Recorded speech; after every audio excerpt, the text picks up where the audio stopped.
Fox Sports. We are sports. We are Sun. The Mariners' bats are red hot, scoring 12 runs Friday night and following that up with a 9-run outburst last night to take the first 2 games of this series. Today, right-hander Erasmo Ramirez will go to the hill for the Rays, looking to finish this 9-game road trip with a winning record.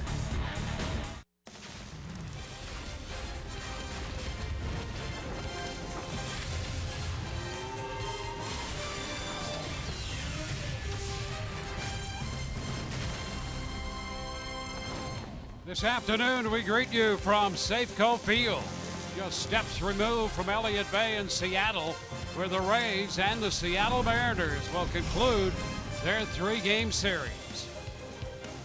Hi again, everyone. Welcome to an afternoon of Rays baseball with Brian Anderson, Dwayne Stats. So good to have you with us. Alex Cordry will join us throughout the day as well. Well, we don't know if Erasmo Ramirez is truly a man for all seasons. One thing we do know, inside a baseball season, he may be the man for all roles, and one of his big roles today is trying to get Danny Valencia out in the middle of the Seattle lineup. And as far as the Tampa Bay Rays pitching staff, he would be on a very, very short list because they've had problems with Danny Valencia. You go back to the beginning of 2016, in 9 games, he's hit safely in 8 of them, including 5 multi-hit games. But look at the numbers. I mean, gaudy numbers, and he has been good in a lot of different areas. Power, obviously, situational hitting, using the other side of the field, going back up the middle, all to the tune of an average of 548. That's 17 out of 31.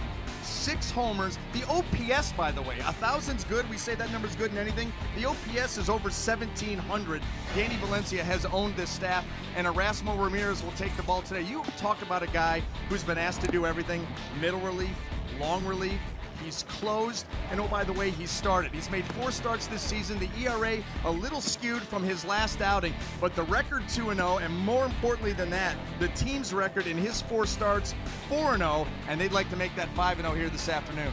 And the Rays' record on this road trip 4-4. They need a win today to finish on the upside of a plus 500 road trip.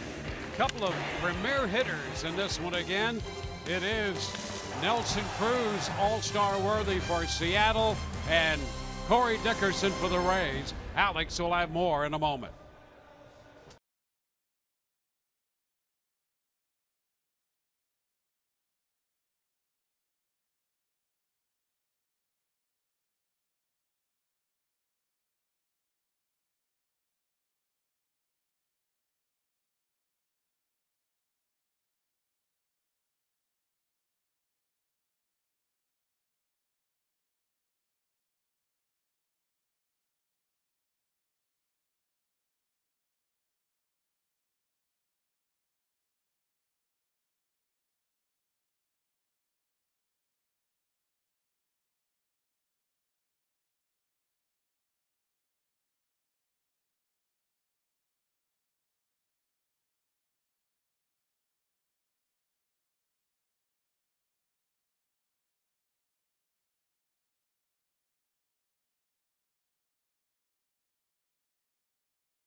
Field on this Sunday afternoon. This 3-game series has featured two of Major League Baseball's hottest hitters, the Rays' Corey Dickerson and the Mariners' Nelson Cruz. Both are all-star DH candidates, and for good reasons why. Take a look at some of the numbers. Dickerson leads the American League with a .342 average, and Cruz has hit safely in 34 of his last 46 games. He's first in the AL with 43 runners batted in. Both playing at an all-star level, and Dickerson has tremendous amount of respect for Cruz. It's pretty cool to be, mentioned with his name. I'm glad we're both having good years so far, and I wish him the best. And you can't root against somebody because it's a very hard game. It's a humbling game, and I hope him the best. And maybe we'll both go, but you never know. You never know how to end up. So just keep performing and wish him luck too. Rays fans, Corey Dickerson deserves your vote. Give the All-Star Game more Corey. Make sure to head to raysbaseball.com/vote. Well, the Rays looking to end their 9-game road trip on a winning note. Action coming up next on Fox Sports Sun with Dwayne Statz and Brian Anderson on the call.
In Seattle this afternoon, the Rays trying to find the winning side of the ledger against the Mariners, dropping the first 2 games 12-4 and 9-2, and they'll be facing a left-hander. Ariel Miranda heads to the hill, the lefty out of Cuba, and the Rays looking for a victory.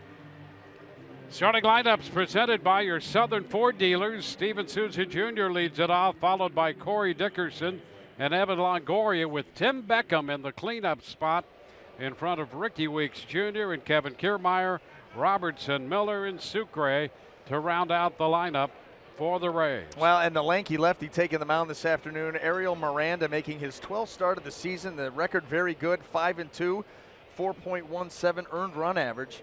His last 4 starts, he's 2-0 with a 2.45, and the last 2 wins have been his last 2 starts. Souza goes after the first pitch and fouls it away. So we're underway at 10 minutes past the hour.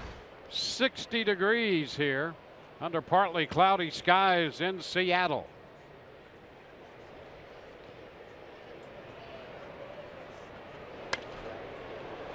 Souza Jr. coming out swinging, fouls this one out of play. Well, Miranda's first pitch strike percentage is over 63%. That's a ton of strikes. And he's home run prone. So he likes his fastball. He's home run prone. He throws a lot of first pitch strikes. You expect these guys to be swinging all afternoon. And a cut and a miss right there had him out in front. And Souza Jr. out on strikes. Let's take a look at the Seattle defense, brought to you by Gold and Diamond Source. And in the outfield, left to right, we have Boog Powell, Gerard Dyson, and Ben Gamble. Across the infield, third to first, Kyle Seager, Taylor Motter, Robinson Cano, and Danny Valencia with Mike Zunino behind the plate. Corey Dickerson in here against the lefty.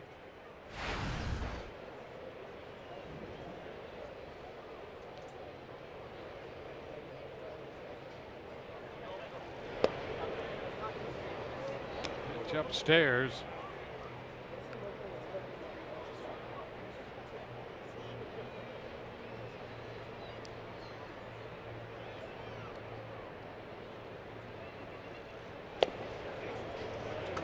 It's a strike, 1-1.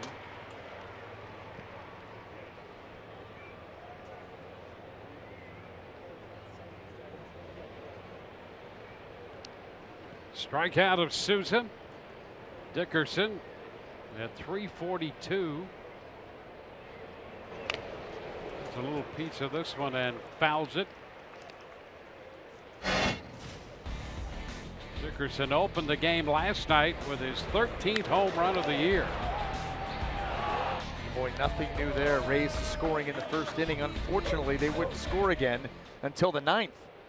And in between, Seattle, too much scoring.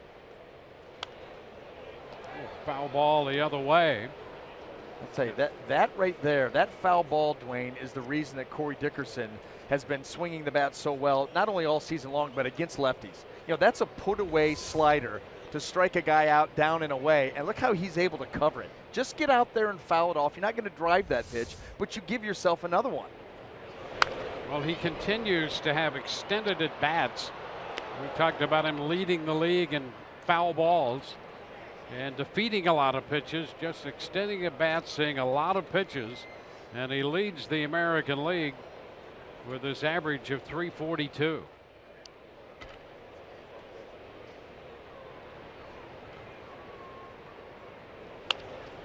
It's a line drive caught by Valencia back of first. Dickerson out number 2. Well, Danny Valencia was positioned perfectly, and you know, if you're Corey Dickerson, all you can do is hit the ball hard, and he had a nice at bat, extended it. Good swing, a line drive, and nothing to show for it.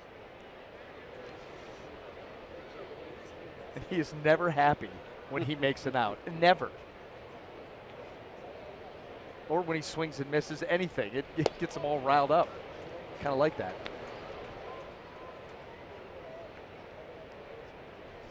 Yeah, can't wait till the next time. That's the thing. And, you know, with all the DHing that he's been doing, that can be a frustratingly long wait.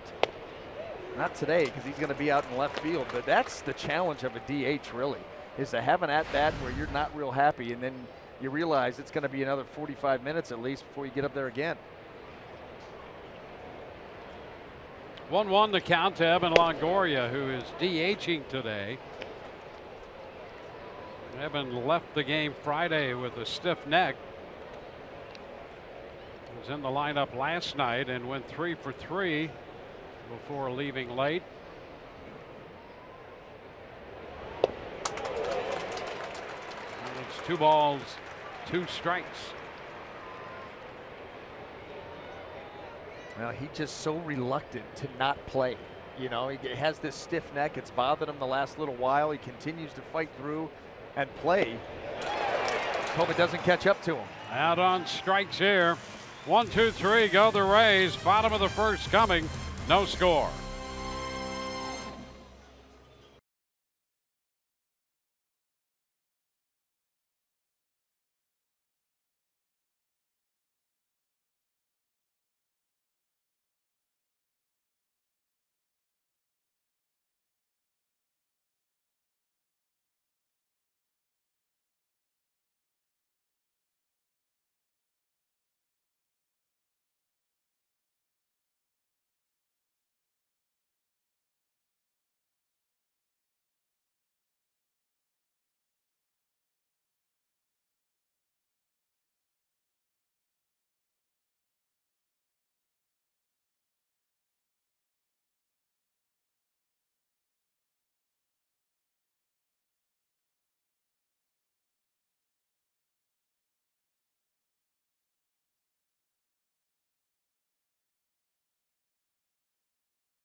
presented by your Southern Ford dealers. Ben Gamble's going to lead off, then Boog Powell and Robinson Cano. Nelson Cruz, Kyle Seager, and Danny Valencia down the heart of the order. And then Taylor Motter, Gerard Dyson, and Mike Zunino, 7, 8, and 9. And it's the bottom of the order that has so victimized the Rays through the first 2 games of this series. No question about it. And Erasmo Ramirez at least back onto a normal schedule. You remember his last start against the Rangers in Arlington cut short. He had closed the game the day before in Minnesota, but now on a normal turn and ready to go. And the first pitch into Gamble is a strike call.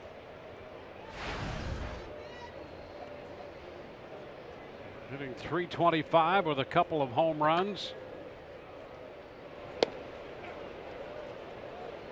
Ramirez quickly ahead of him, 0-2. Erasmo became the first pitcher in franchise history to start a game for the Rays on 0 days rest.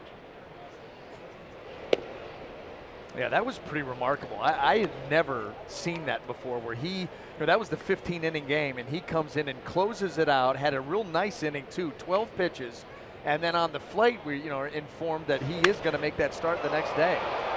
Fly ball the other way. It's Dickerson waiting, 1 away. The thing that's nice about Erasmo Ramirez too is it's tough to get any kind of story in because he sets the pace. Yep. And that's exactly what the Rays need here today. For the first 2 games of this series, it's been the Seattle lineup that has set the pace. Time for the Rays pitchers to kind of take charge of a situation, and Erasmo is perfect for that here. Not only does he work quickly, but he is very economical with his pitches. 13.6 pitches per inning on average so far this year. Powell takes the ball.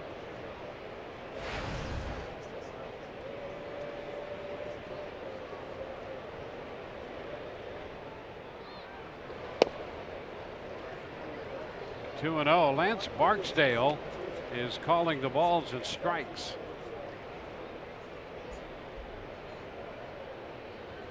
Barksdale out of Brookhaven, Mississippi. And just like that, Ramirez, who quickly got ahead of Gamble, is behind Boog Powell, 3 and 0. Yeah, not missing by much, but definitely missing.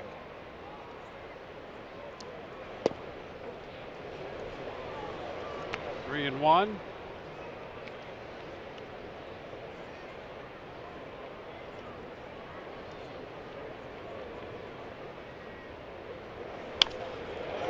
That's going to be a base hit. Didn't hit it hard, but just to the right of Beckham and through into left. Powell is aboard. Let's take a look at the Rays defense, brought to you by Gold and Diamond Source. And in the outfield, left to right, we already talked about it. Corey Dickerson's going to be out there with Kiermaier and Souza Jr. And then across that infield, third to first, a completely different look. You've got Robertson, Beckham, Miller, and Weeks Jr. with Jesus Sucre behind the plate.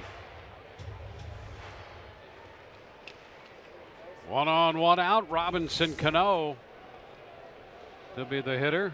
You see right there where Beckham was on that play, and that was a cutter in that Powell was able to inside out through that open area.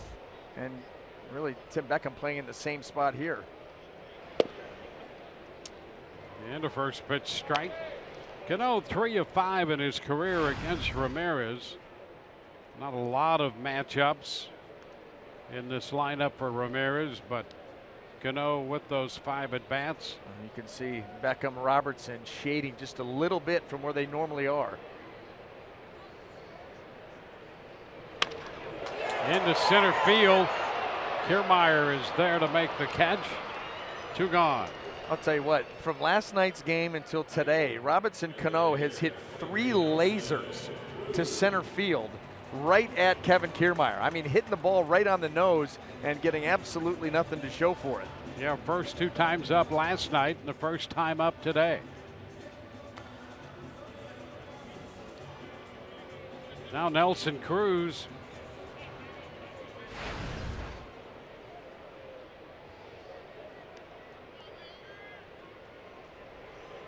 Cruz 6 of 12 on the Seattle homestand.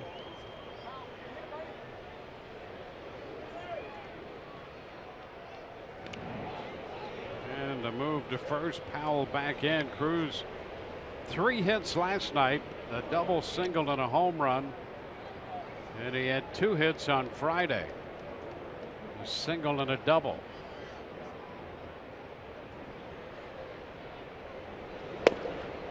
That's a strike on the outside part of the plate. Here's the home run by Cruz. Came in the 5th inning last night. Well, it was an extended at bat, and there were some good pitches thrown in that sequence by Alex Cobb, but it seemed like every mistake that he made was capitalized upon. That was just another in a long list. Foul ball, 0-2. Just a tough night all around, and I think that, Alex Cobb, as that game moved into the middle part of the middle innings, you started to see the changeup a little bit more. The more that you saw the changeup, the more you liked of it. But by that point, this lineup had already gotten hot, and they had gotten hot by hunting, get me over curveballs and fastballs that were misplaced. Snap throw to first, and back in is Powell. And that's not unusual with Sucre behind the plate. He is an active catcher when there are runners on base.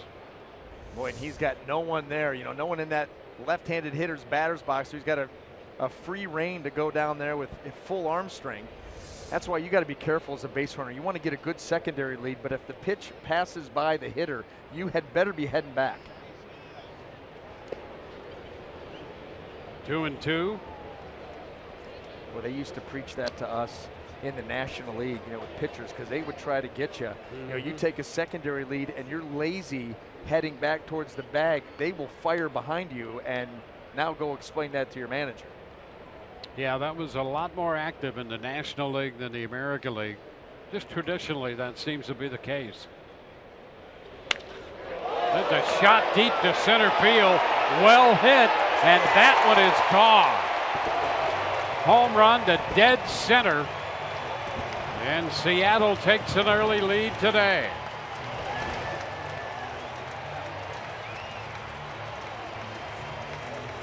Cruz is one of those hitters who, when he gets hot, it doesn't appear that there's any baseball park too big for him. In fact, there are a lot of them too small for him, and he just drove that ball out of here. Dwayne, 3 years ago, he hits 40 home runs in Baltimore, Cozy Park. Well, now he comes to Seattle, and you say, we'll see. Well, he's hit 43 and 44 his first 2 seasons in Seattle, and well on his way this year. And you're right, this place is big. Nelson Cruz is bigger.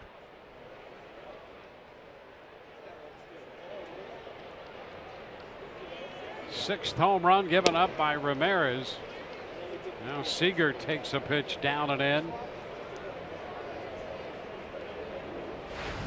Well, this is the 5th start for Erasmo. He's given up runs in the first inning of all 5 starts he's made this year. You're right, Dwayne, and you look at the overall numbers, and it's pretty ugly in the first inning. And you normally don't think about that with Erasmo, because when he comes in out of the bullpen, he comes in and he gets the job done. There's nothing given up. But as a starter, it's been rough. 2-1 now. The preparation is a little bit different, starting as opposed to relieving. Yeah, and this was entering today, so not counting the 2 he's given up here.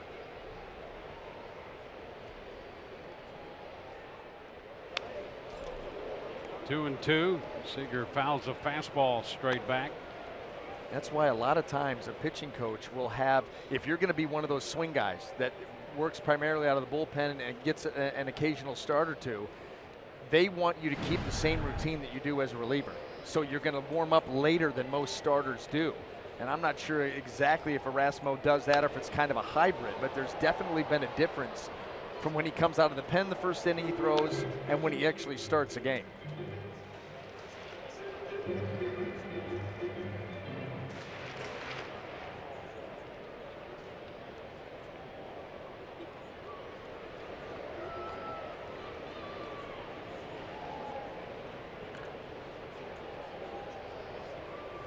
Two balls, 2 strikes the count, and a cut and a miss. He has him out in front.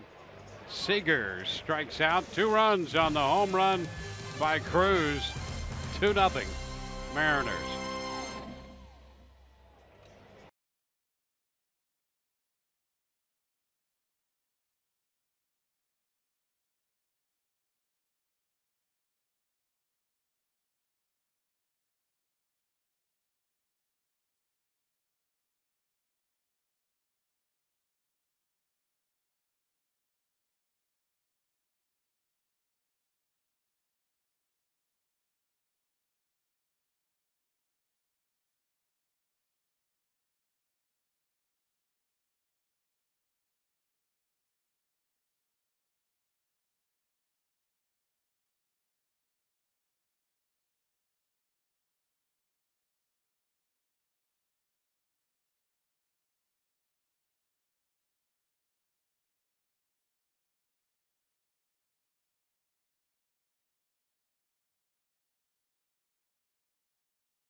Brought to you by your local Ford dealer. By Just for Men, try new Aquavelva 5-in-1 Aftershave Balm. And by your local Toyota dealers. Let's go places. Well, the Rays trying to find a way to turn this trend around in Seattle. Tim Beckham hits cleanup for the Rays for the first time, making a start here. And he takes the pitch wide. Beckham against the left-hander Miranda. He'll be followed by Weeks Jr. and then Kiermaier.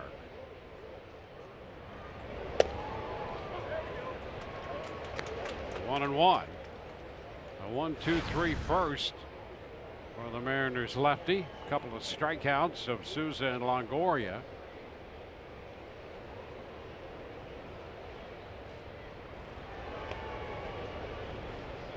Two balls and a strike. Kevin Cash with a little bit of a shakeup here in today's game, trying to get this team out of its malaise in the Pacific Northwest. And you talk about Beckham in the cleanup spot. We talked about the infield and the different look out there for the Rays here today. Well, whatever it takes to go home a winner. Not as disappointing as the first two nights have been here.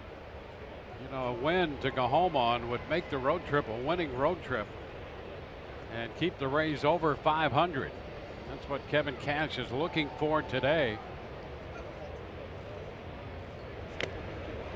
And a foul tip strikeout. So 3 strikeouts in the first 4 hitters so far on this trip. Rays averaging 5.5 runs, but look at the ERA, both the bullpen and the rotation. Yeah, and, you know, obviously a lot of that damage has been the last 2 ball games, especially when you think about the starter ERA. So that can be a little bit skewed, but definitely the offense is taking care of their business. 5.5 runs a game and the 20 home runs. The long ball has been a big part of this team the last, well, all season long, but the last month especially. Ricky Weeks Jr. takes a big rip at a fastball there. Thought he had a pretty good pitch to hit on strike 1 and fouled it back. Again, Miranda's going to throw a lot of first pitch strikes. A lot of it is going to be with the fastball, and a lot of those fastballs catch a lot of the plate. And that's why he's given up, you know, 10 home runs in his 59 and a third inning so far. That's the one right there that you need if you're Miranda. And if you're not going to get that pitch, the Rays are going to get multiple opportunities to score runs. Yeah, he would love to have that pitch. Only because it's a strike. Yeah, I mean, that's the first reason. This one is upstairs. Not even going after the borderline stuff. No, just give me the one that's there. Yeah, that's right. And, you know, it's interesting because Barksdale to right-handed hitters, he is not always so giving to hitters up there. 3 balls and a strike. So we'll see. But overall a pretty fair umpire, but he can get a little stingy on that right side of the zone with a right-handed hitter up there. And he certainly was on that second pitch. This one is high, ball 4. So Weeks Jr. has drawn a walk, 1 out with 1 on now.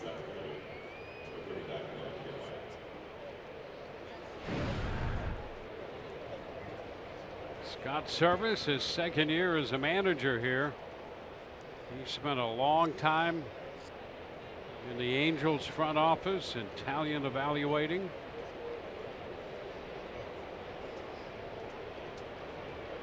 He turns 50 years old today, native of La Crosse, Wisconsin. Pitch is pop foul. That's out of play.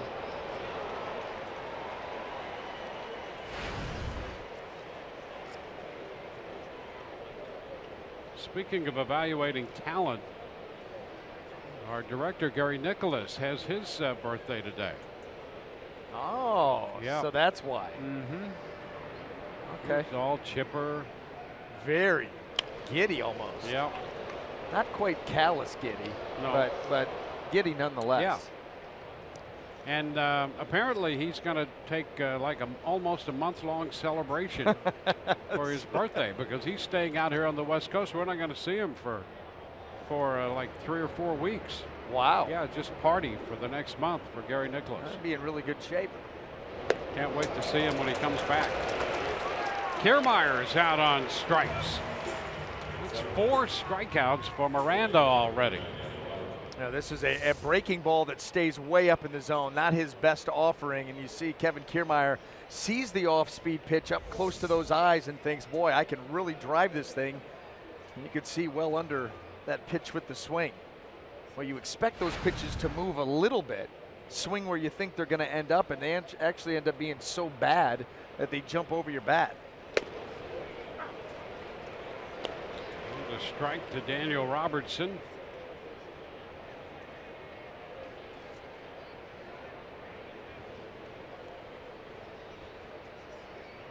Robertson starting at third, hitting .210 for the year with 4 home runs.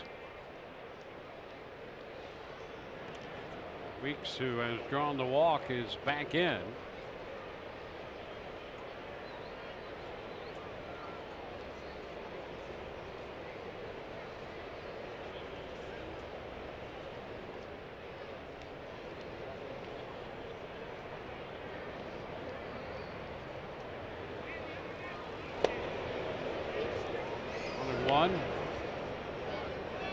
Mariners last year, speaking of Scott Service, in his first year, they were 86 and 76, winning 10 full games over the year before. They went from 76 wins to 86 wins, and we're hoping to continue that trend this year. Did he go? 1-2 the count on Robertson. That changeup just a little bit too far. Start to pull the trigger and realize there's something a little different about this pitch, but it's too late.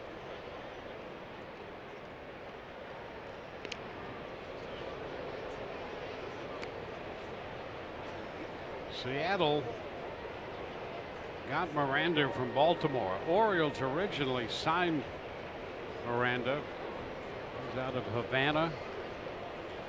Pitched in Cuba for quite a while. Wave and a miss. He strikes out the side. 5 strikeouts already. 2-0 Seattle.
lead off the inning in the bottom of the second, and what he's done in this series is unfortunately nothing new when it comes to facing Rays pitching. How about the three home run game he had when he was with the A's, connecting twice off Matt Moore and getting Steve Geltz. 3 home runs for Danny Valencia. And in this series, he's been on 8 consecutive times, 7 hits and a walk. And the first pitch is a strike. And you're starting to see a trend here. If you go back and look at the damage Valencia has done against the Rays pitching staff, look how many pitches flat out over the plate. I mean, right down the middle. Now, granted, you still have to hit them, and you have to do the damage. You just did it again. A base hit through the hole. But I mean, this is just unbelievable. Stop making mistakes. You know, that's the thing. Find the corner of the plate for 3 or 4 pitches in a row, and you've got a chance. But right now, Valencia, anything out over, he's hitting hard. Here's a changeup stays up, and instead of being away, it starts to run back in, so then he's able to turn over on it with authority and squeeze it through the hole. 8 for 8 in the series. He's been on base 9 times. 9 plate appearances, 9 times on base. Then just next time, pick out a thigh. You're going to be on base anyway. Make it simple. One pitch, save a pitch. Send a message. Okay, take your bag. Here's Taylor Motter. Maybe with this guy too. Yeah, I'll tell you, he has punished the Rays, including especially here Friday night with a grand slam, and in a very jubilant state of mind about all of that. Yeah, he hasn't been very subtle in talking about how much it means for him to stick it to his former team. Well, there's the opening game of this series. That was the big one too. That took it from 1-0 to 5-0. The grand slam off Odorizzi. That came on an 0-2 pitch, by the way. Yeah. 1-1 the count to Motter right now. And that's foul. Pitch in on him and fouled it the other way. 1-2. Yeah, I think there's a little more jubilation that's tolerated now than in times past, because there were times when you would not see that, and if you did, then you'd see other things occur.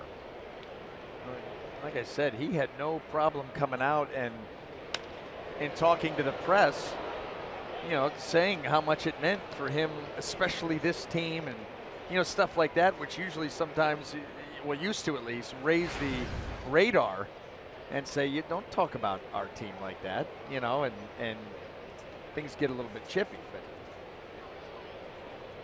it's all good now. Yay, all buds. It's fouled back and out of play. Just out here playing a little backyard game. Yeah. You know? It's way more civilized this way. Yeah.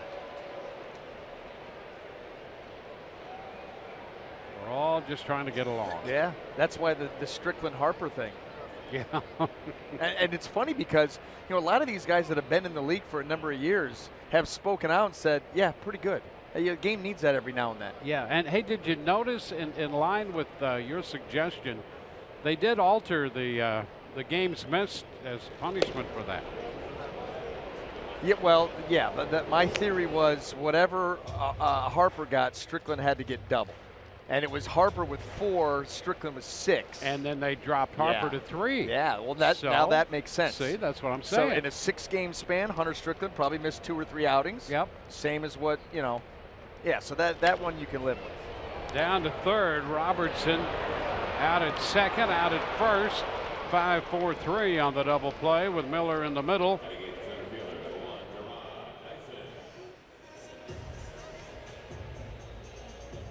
Wow, the newfangled Rays infield looking pretty sharp here by making that look easy. Good feed started by Robertson at third.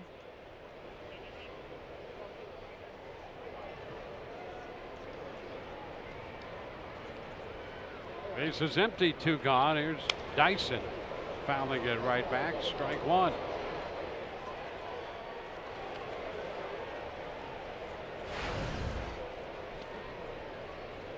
Yeah, when Erasmo Ramirez is right, he's going to wear out his infielders. He can get some ground balls. You think about the changeup, the cutter, these different pitches. And so you expect and hope that these guys are on the balls of their feet, ready to make plays. That's also, it helps with Ramirez and how quickly he works, compared to some of the other starters that the Rays have. Yeah, just about all the other starters take as much or more time than most other starters in the league between pitches.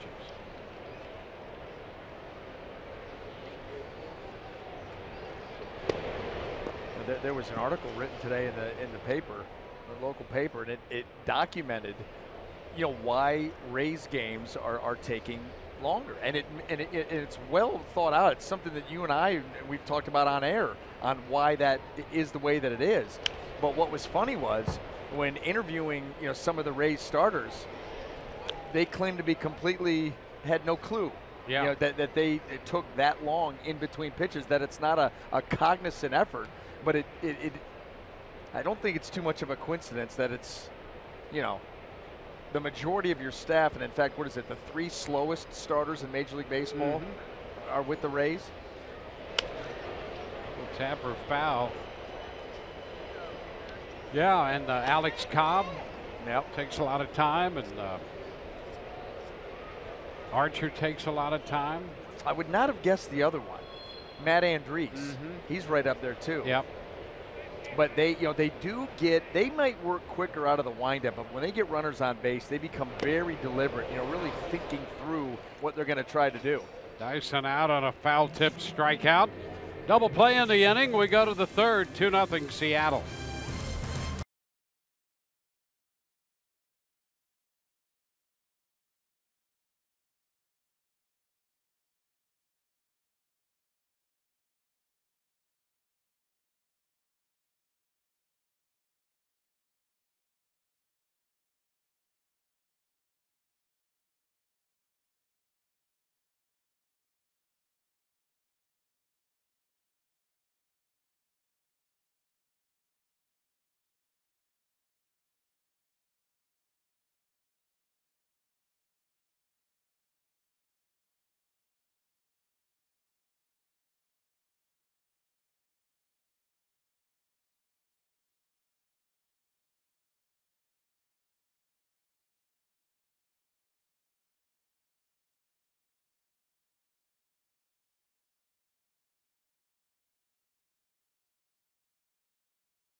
Mariners lead the Rays.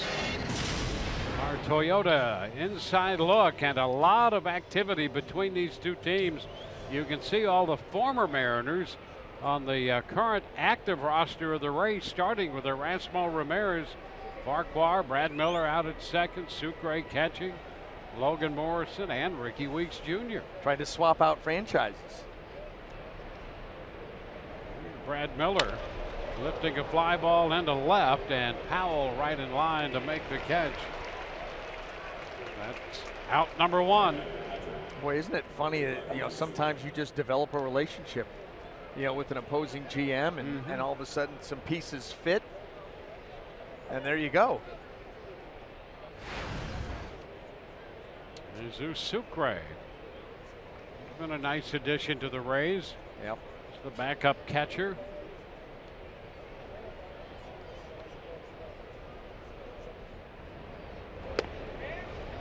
Takes the first pitch for a ball.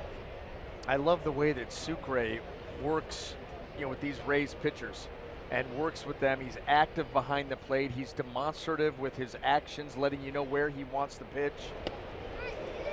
Out in front, 1-1. It just gives you that feeling that he's as invested in your outing as you are, and that's a great feeling to have. Sometimes you feel like you're on an island, but that catcher's right there with you, and you're trying to figure it out together. High fastball, 2-1.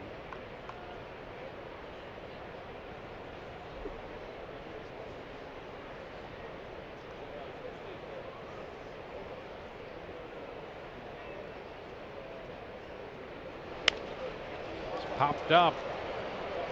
Zunino and Valencia. Valencia, better angle from first, handles that pop up. 2 up, 2 down. A couple of quick outs against Miranda. Miranda came here in the Wade Miley deal with Baltimore.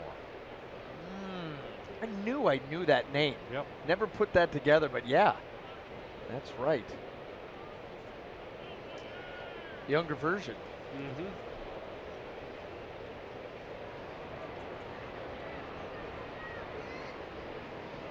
Steven Souza Jr.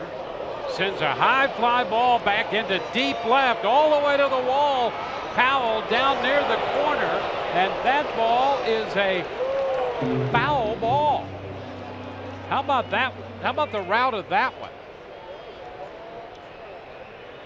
Well, Souza looking out there wondering how it could have gone foul. yeah, and it doesn't look like it's very windy, but Powell, he looked like he was fooled. He just kept running down the warning track.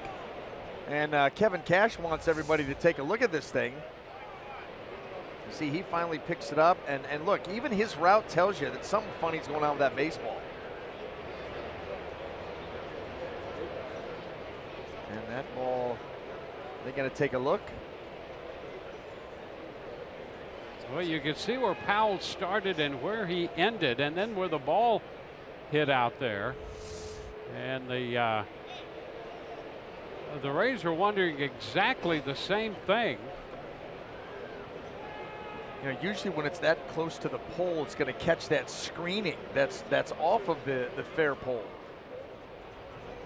But I mean, it was so high. Did it hook around? I mean, I don't know. I thought for sure that ball was gone. Put it that way. I think everybody else did too. I thought it was going to be gone, and I thought it was going to be well fair. Yes. And the fact that the foul pole even came into play was surprising to me.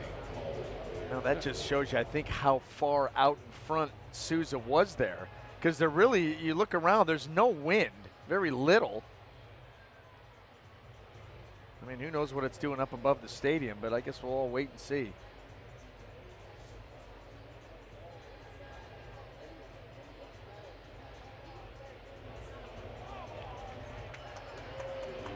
Well, it's a foul ball.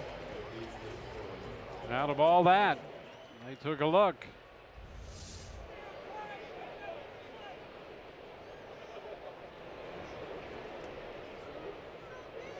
There you go. Look at that right there.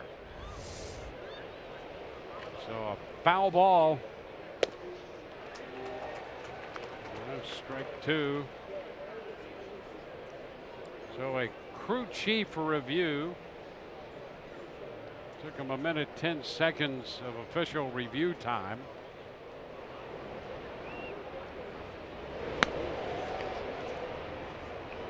It's 1-2 the count on Souza Jr.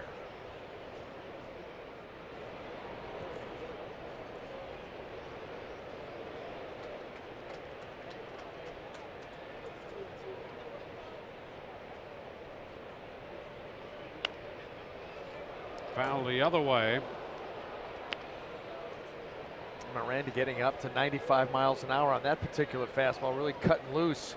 And now you think about him setting up that changeup. And that's how he got Souza Jr.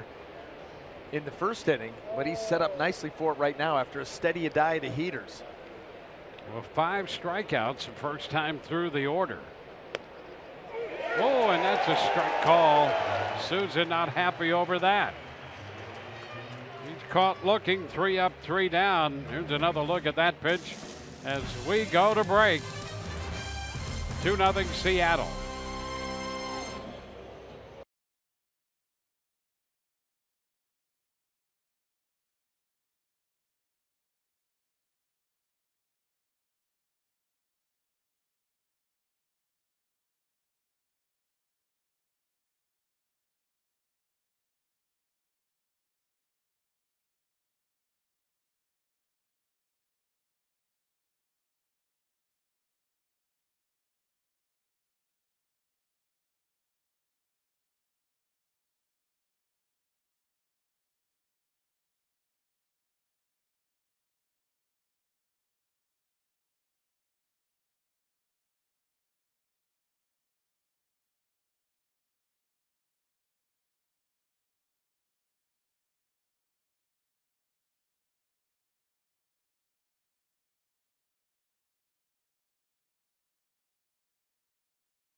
Third inning, and he's another one of these Seattle hitters who's had a great series, including last night, a 7 RBI night with a grand slam in the 5th.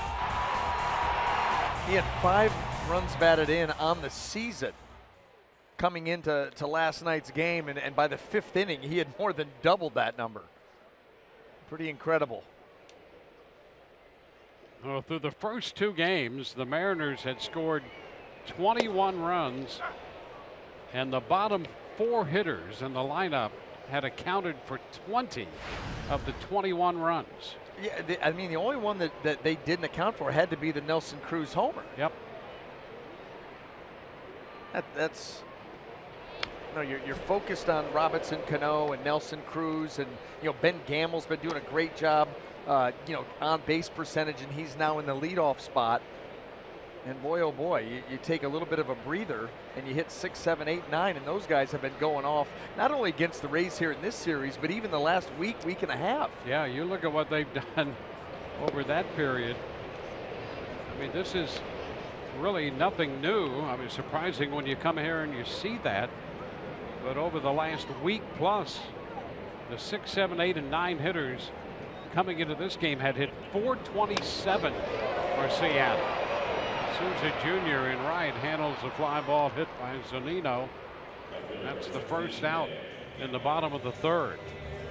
I mean, that's .427 spread over 7 games with 5 home runs and 30 runs batted in from the bottom part of the order. 30? Yeah.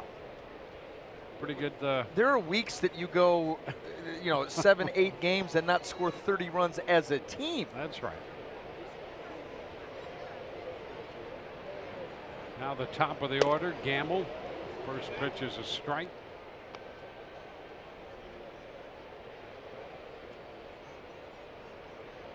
Rays just trying to get out of town against the Mariners with a win. They're down 2-0 right now.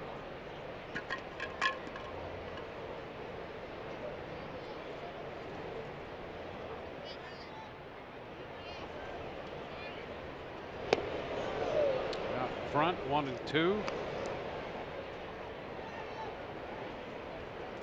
Mariners swept the Rays here at Safeco last May. And the year before they swept the series from the Rays at Tropicana Field. This is getting monotonous. Sometimes you have those teams that are just bad matchups for you for whatever reason. Base hit into right. Gamble on base again. Dwayne, you remember last night's game? We highlighted Ben Gamble on pulling his hands through close and getting to a pitch that was way in on him. Same thing right there. That ball up and in, and those hands, look how he pulls them through close to the body and is able to get the barrel to the baseball. Yeah, I think that was against Tommy Hunter. You know, that pitch yeah. was hard in. Yeah. And he got those hands, and now with that hit has an 8-game hitting streak. I'll tell you, that's been impressive because Tommy Hunter, he even throws his cutter, 92-ish. Mm-hmm. It's a special skill. Powell up here takes a strike. Well, that's why when you watch him hit in this series and you see his ability to pull the hands through and get to that pitch and then to be able to hit the ball the other way, you look at the batting average and the on-base percentage and you're like, yeah, that makes perfect sense.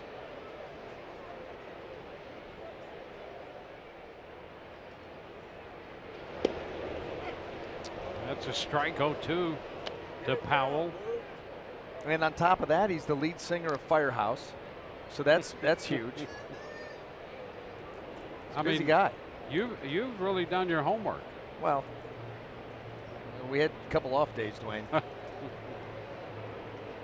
don't have many friends, so sit around the room and get some work done. Ooh, strike 3 called on Boog Powell right there. 2 gone.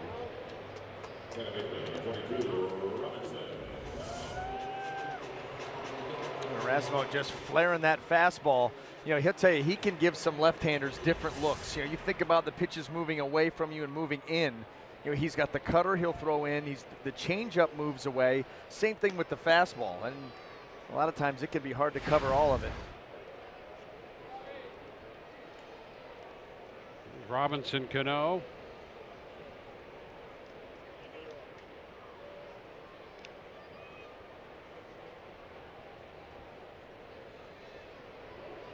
Cano out on a line drive to center in the first inning. And sharply hit. Boy, he got a mid on that one, and that with Jerry Davis back there helped. And Weeks makes the play, at least in theory, unassisted. Got a little help.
Rays and the Oakland Athletics on Saturday, June 10th, playing not once but twice.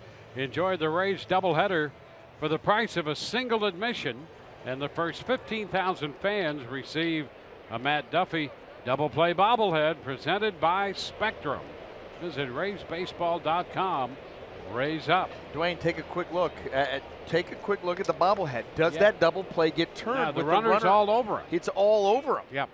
And the ball has not yet to be released. No, Matt Duffy's got a good arm, but I'm saying unless he was running with the pitch, and by the looks of the size of him, I don't think that he was. I'm just surprised he could get down there that quickly, being that size. Yeah, well, again, and that's why the double play probably didn't get turned. I don't know. It's a snapshot in time, and it looks good. It makes for a great bobblehead. Yeah. I just don't know if the 2 outs were made. It's a great attempt to break up a double play. Are you excited for the double dip? Yeah, it's going to be great. Yeah. It's going to be wonderful. Now, how long? See, because that's the one thing, and I've been a part of them before. Maybe one. Whatever. The time in between games. What do you got? End of the game, shake hands, let's go grab a little, Yeah. little something light. Yeah, just get a little refreshment maybe. Not a lot, but Can't. a little. You don't want to bog down. No. Because you're going to turn around in what, 30, 40 minutes? Yeah, and I think I'd have to double check this. I think they're talking about 45 minutes between doubleheaders here. I got to check that to make sure. Just settle in. That's going to be a day, a Mm-hmm. full day. And then you get the quick turnaround. You get the day game on Sunday, too. 2 for the price of 1. That's it. And then the Sunday day game. Fly ball short left off the bat of Dickerson, and Powell is there. So the Rays have the leadoff man retired for the 4th consecutive inning. The only base runner they've had was the 2nd inning walk drawn by Ricky Weeks Jr. Here's Evan Longoria.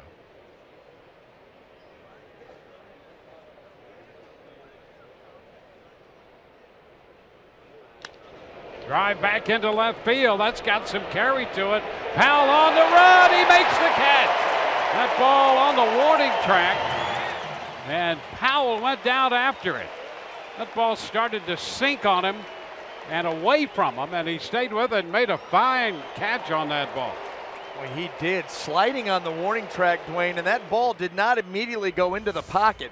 You could see a lot of the white of that baseball. I think it hits him in the palm of the hand and then slides into the pocket. What a play by the Mariner left fielders. Never took his eyes off that baseball and gave up on it, and it didn't hurt being a lefty out there to try to make that play.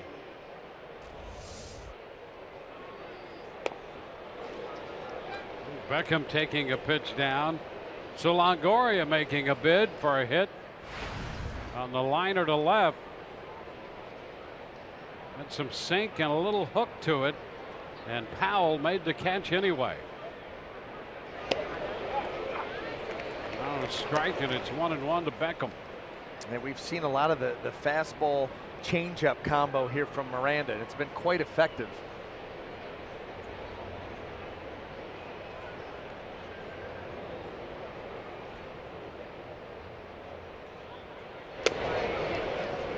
Two and one. You know, we're talking about time between pitches and how it translates into longer games. You know, here's Miranda. He's pitching quickly. Yeah. He's not wasting a lot of time. And there used to be a theory that that was an advantage for a pitcher. It is. Yeah, one would think.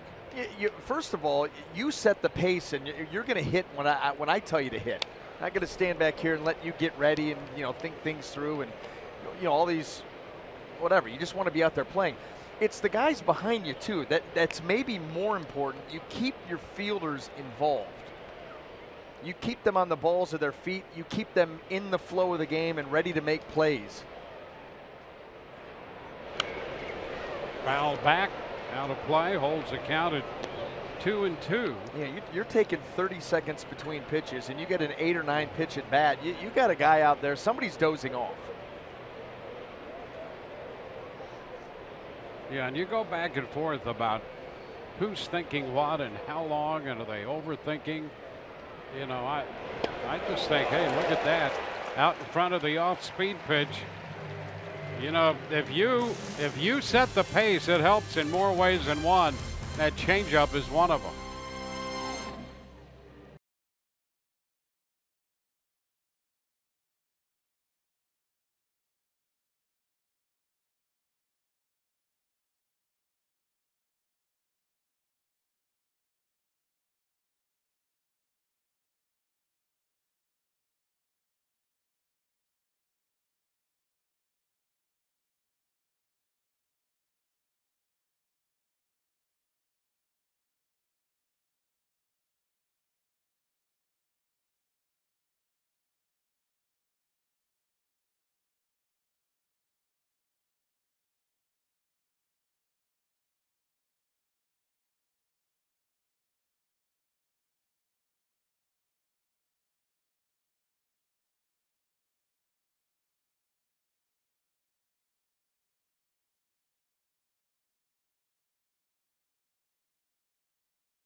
brought to you by your Southern Chevy dealers. By Jeep, get great deals at the Jeep Spring Clearance Event. And by Geico, 15 minutes could save you 15% or more on car insurance. In the great Pacific Northwest, has not been so great for the Rays. This stop down 0-2 in the series and down 2-0 in this game. Nelson Cruz takes the pitch for a strike. Cruz, Seager, and then Valencia.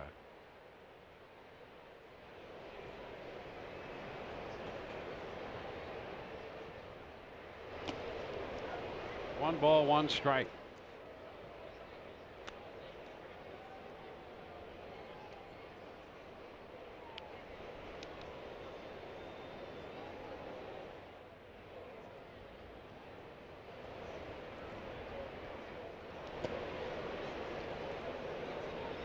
Two and one to count.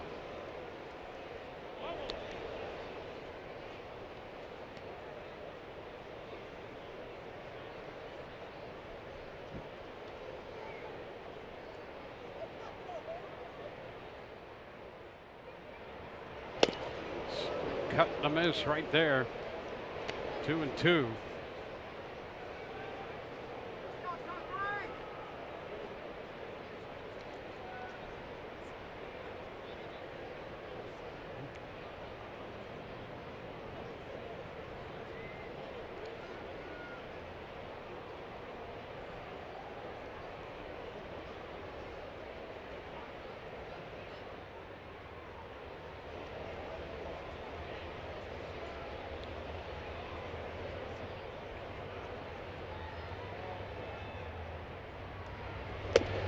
Pitch is low. Full count.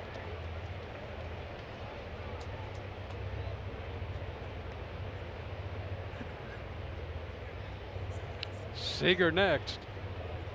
Full count to Cruz.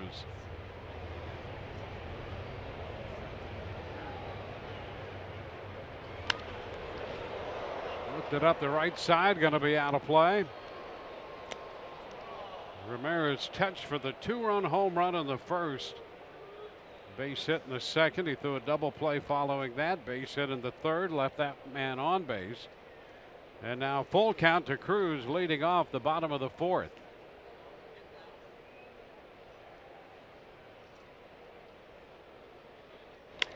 Up the middle. That's through into center.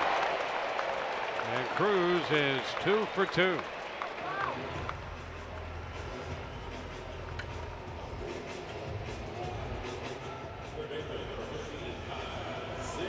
Now the leadoff man aboard for the second time in the 4 innings. Kyle Seager, who was a strikeout in the first inning, bats in the fourth.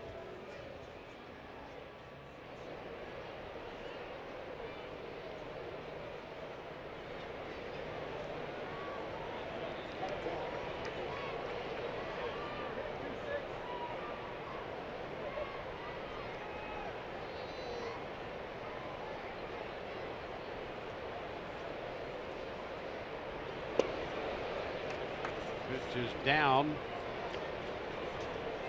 Missed with a fastball. Ramirez about to make his 60th pitch of this outing.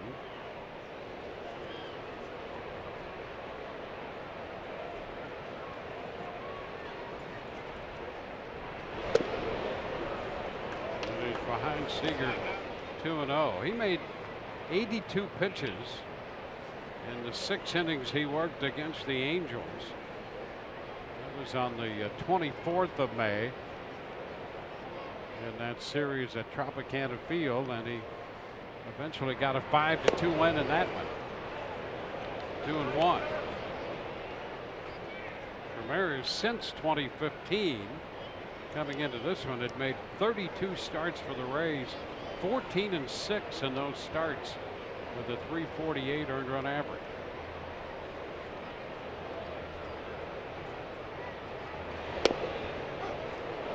Nice pitch there. Came back and picked up the zone. 2-2.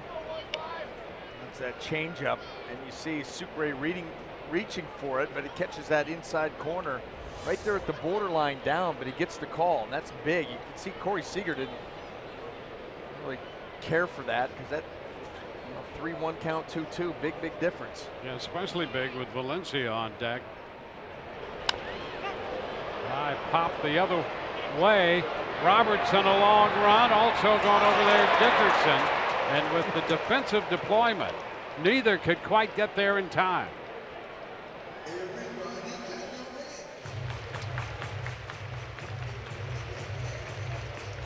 Robertson and Dickerson trying to get there. Well, right here, and yeah, well, you can't get to the other guy, but you can see where he's at. Got a long run, that ball up there for a long time, a little bit of a slice to it, and just a hair short. And by the way, I apologize, it's Kyle Seager. I got new guy in the earpiece, which is code for you just zooed a name. Swing and a miss. Seager out on strikes for the second time. $2 Kid Tuesday, presented by Morgan Auto Group, continues this coming Tuesday when the Rays take on the White Sox. You can purchase $2 tickets for kids 14 and under with the purchase of a full price adult ticket. All fans get $2 hot dogs, presented by KM Franks. Call 888-FAN-RAYS or visit raysbaseball.com/specials. Well, here's Valencia. A little tap. That's going to be tough. Barehanded pickup, and Robertson can't make the play. And that's going to be an infield hit. Yes. They can't get the guy out. It's unbelievable. He's 2 for 2 today. 9 plate appearances. He's been on base 9 times and is 8 for 8. Just perfectly placed, and Robertson, a do-or-die play, comes in for the bare hand, and this ball just rattles free. Never able to come up with it. Infield hit for Valencia, and the hot times continue. Look at that, 9 for 9, 6 driven in. He scored 6 times, and taking a walk. Yikes.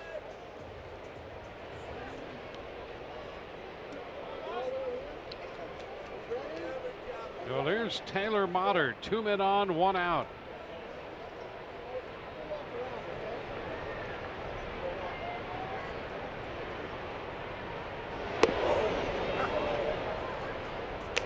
That's a strike.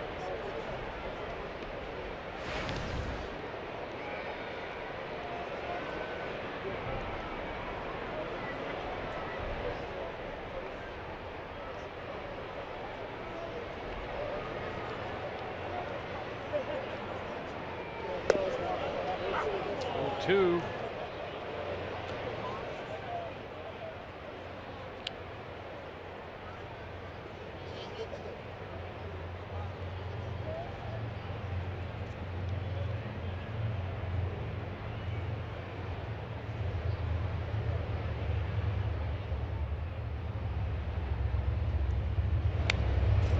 Right back into the screen. So Valencia has been on base 10 times in this series. 10 plate appearances. He's reached in all 10 of them. Is 9 of 9 with a walk.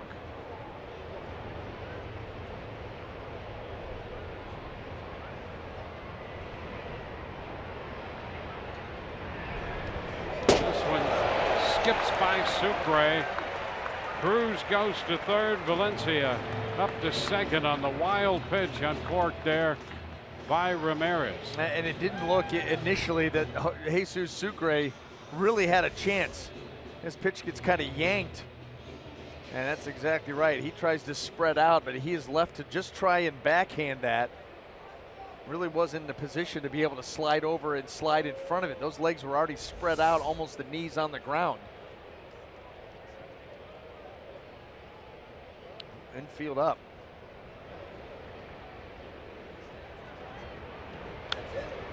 Foul back. Motter fouling the fastball. Well, you got a couple of options here. You're looking for something off the end of the bat or jam Mater for a roller in the infield, or you got 2 strikes. You put yourself in position to go for a strikeout.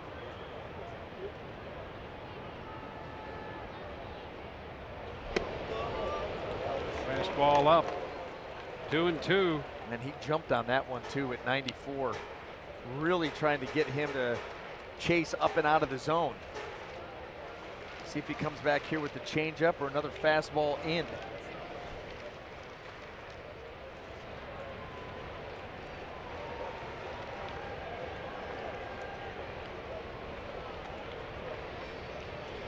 And he gets him, stayed away, and strikes him out.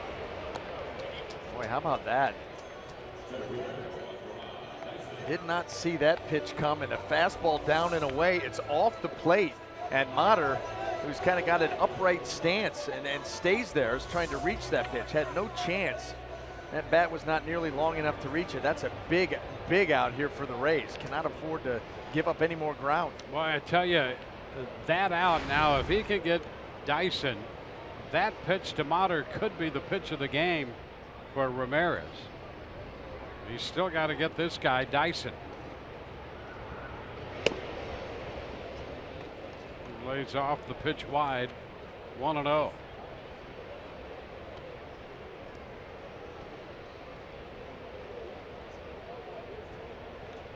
Yeah, you retire Dyson, and it's a momentum swing.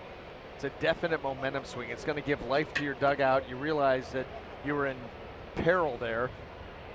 A strike at the knees, 1-1. And all of a sudden, Lance Barksdale opening up that strike zone down for Ramirez here. That truly was a borderline pitch, and he gets the call. Look how it's received by Sucre. I mean, you call that a strike. You can't do anything with that pitch as a hitter.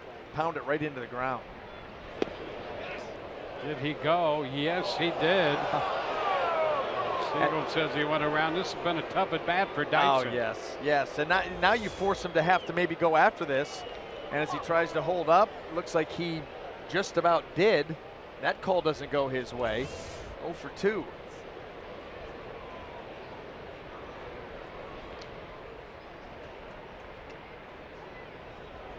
Valencia second, Cruz at third. 2 balls, 2 strikes.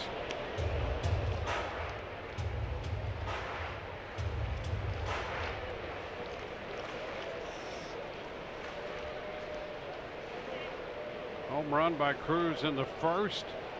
2-run shot, accounting for both runs.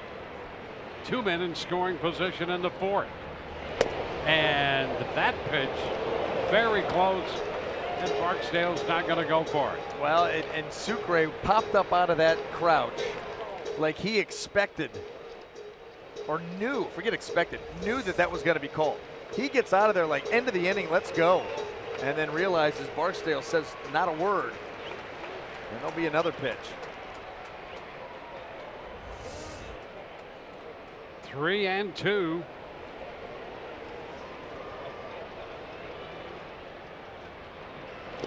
And ball 4. Ramirez walks Dyson. And that's bases loaded for you-know-who. Zunino.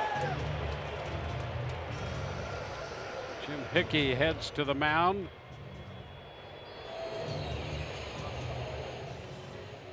Well, a career night last night for Mike Zunino. 7 runs batted in, including the 5th inning grand slam. That ball was on its way out of the stadium. The very top of that second deck. He had driven in 2 runs with a double in the second, singled in a run in the fourth before the grand slam in the 5th, and now he's up in the 4th inning today with the bases loaded.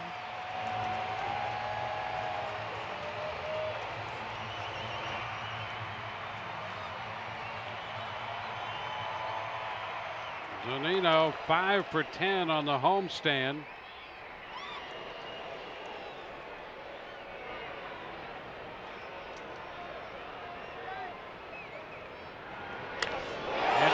hits it toward the corner. That's a foul ball. Boy, that had danger all over it. Fortunately for the Rays, it's foul. I'm going to tell you something, Dwayne. That ball gets into the corner. That's 3 runs. You're the first 2 guys are going to score automatically. Dyson running on contact. You're probably not going to get him either. Well, that's really a break. That ball hooking, hooking, hooking. Plenty foul. There's a lot of foul territory here, but it gets narrow deep down the lines.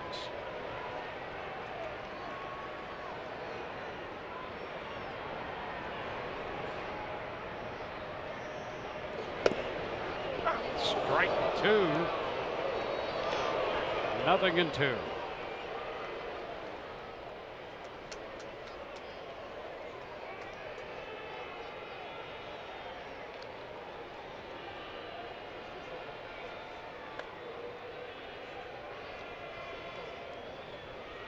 Seattle with the bases loaded. A little bit wide. 1 ball, 2 strikes.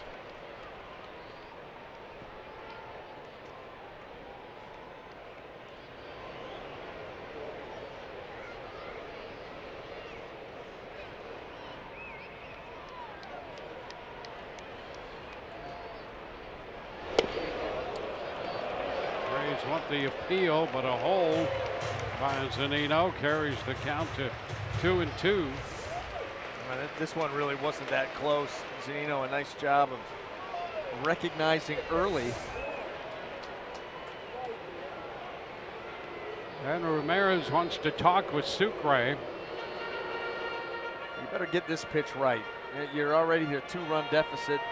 It's been a tough series. You cannot give any more momentum whatsoever to this Mariner ball club, and that means that you've got to make a big pitch here.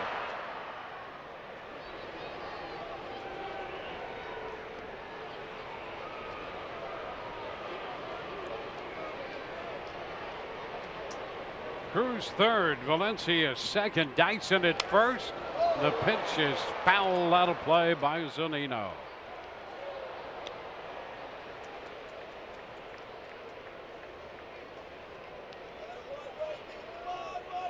Zunino, recall the 3rd week of May from Tacoma. He'd hit 5 home runs there with a .293 average.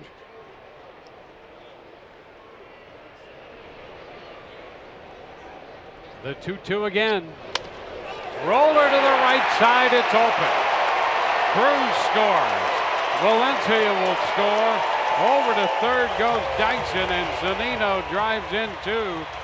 Right side of the infield wide open, and he just hit a roller right through it to make it a 4-0 ball game. Well, the shift giveth and sometimes it taketh away, and right there a wide open side, and Zunino with 2 strikes on him, a great approach. He got a pitch that was easy to inside out the other way and knew that there was nobody home. That was going to be a base hit and a couple runs driven in.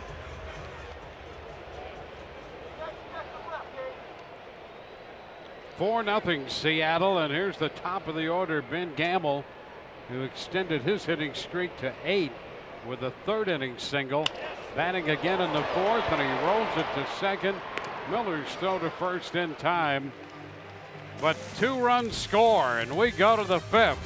4-0 Seattle.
Sun is brought to you by your Gulf Coast Honda dealers. By Jeep, get great deals at the Jeep Spring Clearance event. And by Pinch a Penny, the perfect people for a perfect pool.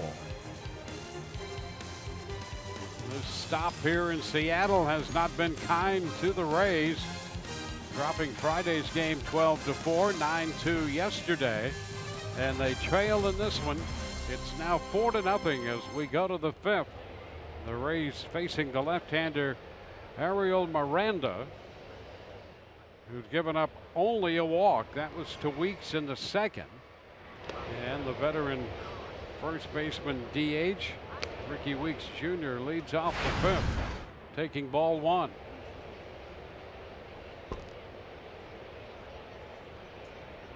Rays have been out hit 7-0, trail 4-0. Weeks lifts it up to the left side. Motter out from short makes the catch. 28-year-old lefty. Well, Miranda has been very good, and for the most part, it has been the fastball and the changeup, back and forth, elevating some of those fastballs. He's not been afraid to pitch in against these righties. There he gets away with a hanging breaking ball, but you can see some of the swings by the Rays kind of reaching for the baseball, especially when it's that changeup, just a little bit out of sync and off guard right now. Little tap right side. Kiermaier's got a chance to beat it out, and does. Kiermaier picks up the infield hit.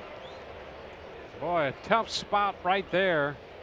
And Miranda was going to have to make the mad dash over there and could not quite do it. Hesitation, Dwayne. He starts to drift towards the baseball, and there's just a little bit of a hesitation before he realizes he's got to go. And it wouldn't have mattered if he caught that ball or not. Kiermaier was going to beat him to the bag. I mean, any little mistake in coverage, and you're not gonna be able to get there in time against Kiermaier. So the Rays pick up their first hit of the game, an infield hit. That puts Kiermaier aboard. Daniel Robertson's at the plate, and the pitch is a strike. That has to be an instant decision. Either you just let that ball go and trust your first baseman's going to get there, or you have to go get it yourself. Either way, it's still going to be tough, but getting caught in between, no chance. Foul back, 0-2. Miranda working here in the fifth inning. He worked 5 innings against the Rockies his last time, made 84 pitches. You saw Austin Pruitt up in the Rays bullpen. And Ramirez, who had a long fourth inning, 34 pitches, is in the mid-80s in his pitch count. Still 2 strikes on Daniel Robertson.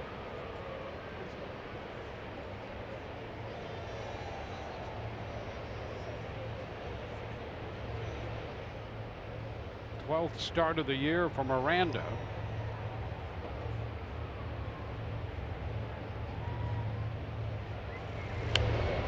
Popped up right side. Valencia's after it.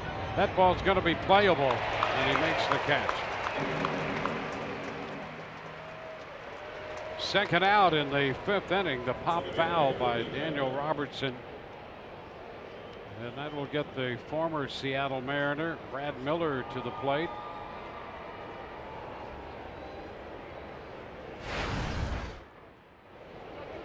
The deepest Miranda's gone into a game in terms of innings would be 7, 3 times this year. Miller with strike 1. The high pitch count would be 100 pitches. 2 of those came in 7 inning outings. The other one 100 pitches in 5.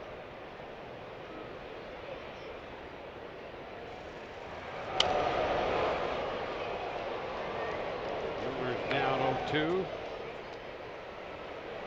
Very efficient pitch count so far for Miranda in this game.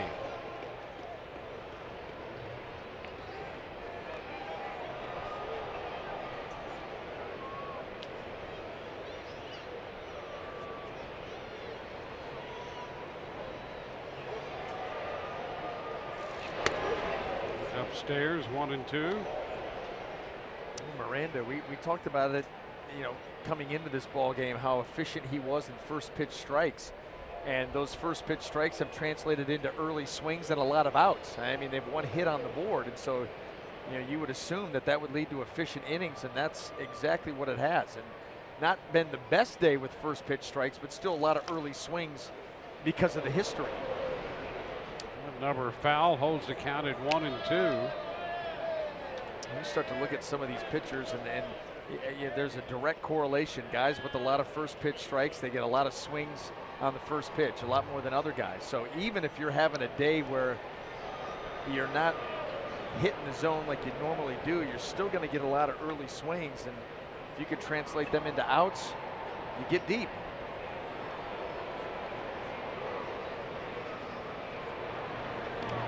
Back on the bag already, Kiermaier.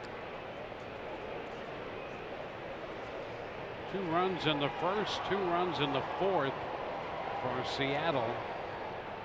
The Rays just trying to scratch out base runners at this point. This one low, blocked by Zunino. A 2-2 count.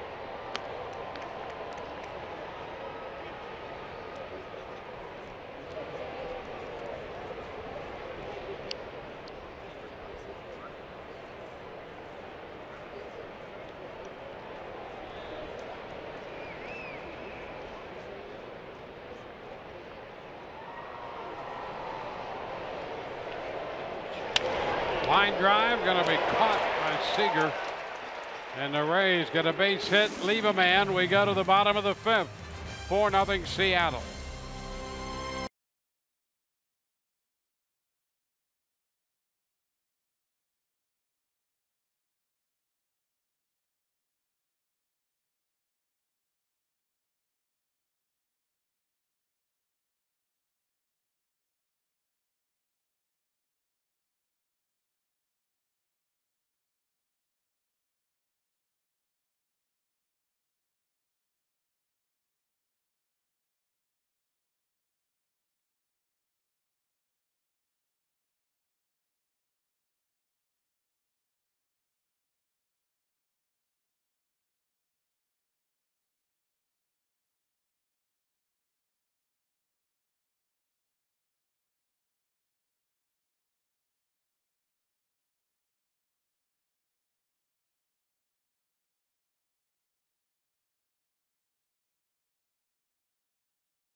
Teams add new menu items at their ballparks. Here at Safeco Field, it's toasted grasshoppers. These critters come in this cup for just $4. They have a chili lime salt seasoning, and I guess it's time to try this one-of-a-kind snack. So when in Rome,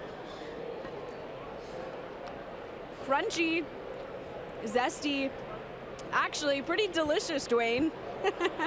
Well, I certainly hope she brings some for the entire crew on the flight back. Yeah, I don't. I don't. I mean, it doesn't make your stomach just get a little queasy. There's zesty. You know what? Crunchy. Zesty. I love zesty. I love crunchy. I also know that it's a grasshopper. Okay, and if I'm not stuck out in the middle of Timbuktu, just away from humanity, I'm not eating a grasshopper. Okay. When I can go get a burger or some wings, some nachos, some cotton candy, these adventure guys that are stuck out in the middle of nowhere, you give them a choice between a burger or a grasshopper, they're going burger. Because Kiermaier takes care of that fly you ball knocked off yourself the bat out of because Booth. Look at that. Look at these grasshoppers. Come on. really BA. good. Go ahead. They're You grasshoppers. got to try it. They're grasshoppers. Look at this. They're Okay. filled with protein. Here you go. They can be filled Before with a as much. workout? There's not a chance. There's not a little chance. protein. You guys, you know what? From the center field camera, you're going to see breakfast. And Dana, if you I gonna eat do one of this? those, and no one wants to see that. Really? Look at Dwayne's a Hey, gamer. like a champ. Dwayne's a gamer. Those are good. I tried one. Dwayne tried Those are one. really You got to good. do it, BA. Don't leave us hanging. No. They are zesty. They, Really zesty. all right, I'm gonna Here's a get one. strike I'm gonna to get a Cano. big-bodied grasshopper. Yeah, get the big one. Oh, Mm-hmm. Is that what you call zesty? Yeah. I got some internals in that one. There was some internals still hanging around. I feel like I'm in a safari. Well, you got zesty with a smooth finish. Thanks for washing it down. enjoy, you guys. Thank you. Yeah. Thank you Wow, very look much. at that. Yeah. I think. Allie, you liked it? Did you like it? Yeah, it wasn't bad. Wasn't I bad. don't know if I could eat this whole cup, though. Yeah, there you go. Let's You know see. what? That's a good point. You know, 1, 2 to try it, say you did it, but it's a lot. So. Well, I'll never be the same. You're more well-rounded than you were when you got here today. Oh, what a play up the middle by Beckham. He got him. Tim Beckham, what a play to get Cano and take a base hit away from him. Up the middle, and Beckham stayed right with that one. It has been a frustrating series for Cano. He's hit the ball hard, and this one up the middle. And Beckham denied him a base hit that time. That's going to be it for Erasmo Ramirez. Back in a moment.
A 4-0 ball game here. Ariel Miranda has prevented the Rays any runs at all on 7 strikeouts, just 1 walk, and a scratch infield hit. That's all it's been. And this Seattle Mariner offense continues to swing the bats well. Nelson Cruz hit a 2-run homer in the first, and then a big at-bat here by Zunino. Open right side with the bases loaded, 2 strikes on him, and he takes the ball the other way and doubles up the Mariner lead. And you can see right there, now 4-0. It's been all M's all series long, and it's going to take a second-half comeback here in this game for the Rays to pull this one out. Erasmo done after 4 2/3. Just over 90 pitches for Ramirez. Austin Pruitt in the game.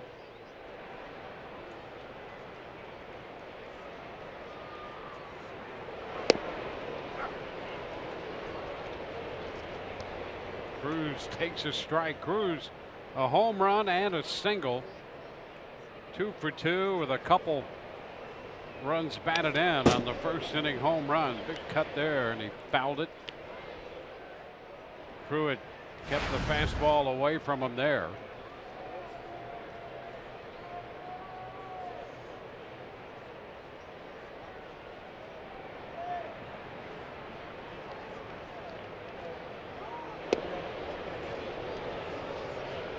It's a ball and 2 strikes.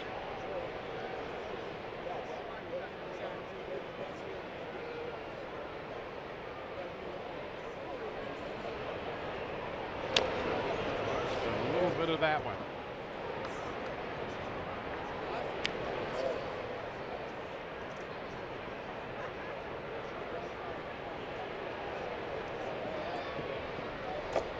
Two runs in the first. Couple of runs in the fourth, 2 outs, bases empty in the fifth. Rays trailing Seattle 4-0. Upstairs, 2-2.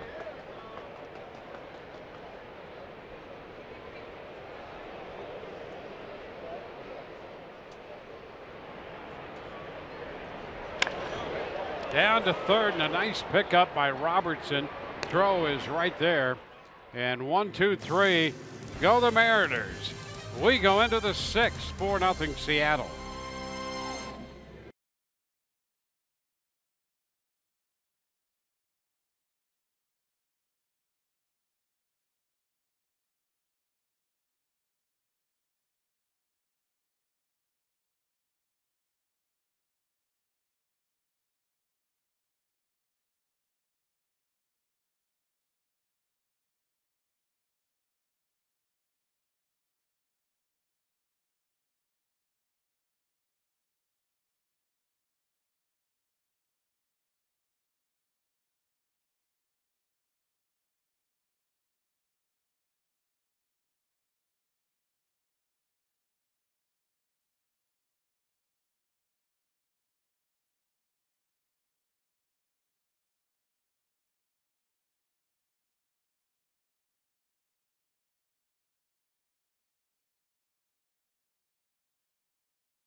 A 3-2 win over the Yankees. And the Rays are down here 4-0, headed into the 6th inning. And they have just the infield hit and a walk against Miranda. Sucre bounces it foul. Well, you see the Rays 5 back, Toronto 5.5 back. One of that East getting all bunched up now. Pretty much what I think most people thought at the beginning of the year. Gamble's going to go back toward the track, but not quite there to handle the fly ball off Sucre's bat. Dwayne, can you hear me chewing gum right now? No. I have no way to test if that's going out over the airwaves because I am chewing gum, and I'm going to continue to chew gum as long as nobody can hear it. Okay. That's all I got to tell you. Okay. Good. Just doing a little house cleaning. Yeah, I just can't believe that you didn't enjoy the grasshopper. There was a sludge that came loose. You know, check swing hopper down to first. Valencia makes the play. You know how you have those. You know how you have those pieces of gum that you bite into. It's got a hard, crunchy outer shell, but then there's like that gel in the middle of it. Well, let's take a look at you. Well, here. this is exactly what it is. So I just put in a piece of gum with the hard outer shell with the gooey center, and yeah, and that gooey center wasn't refreshing. It wasn't Arctic ice. It wasn't anything good. It was like I told you, it was like a seaweed substance that you would expect out of a dirty pond. Yeah, see, I didn't quite get that same sensation. Well, I went for the plump piece. Yeah, I which guess is apparently you did. a huge mistake. I should have gone for a leg.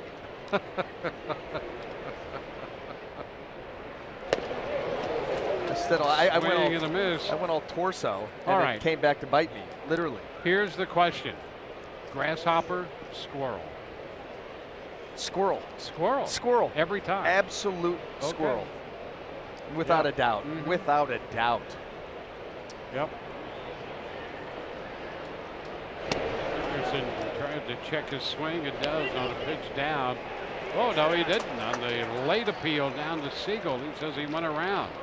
So it's 0-2. Let's take a look. A little side action here, and that ball down in the zone. Oh, that's a coin flip there. You could go either way.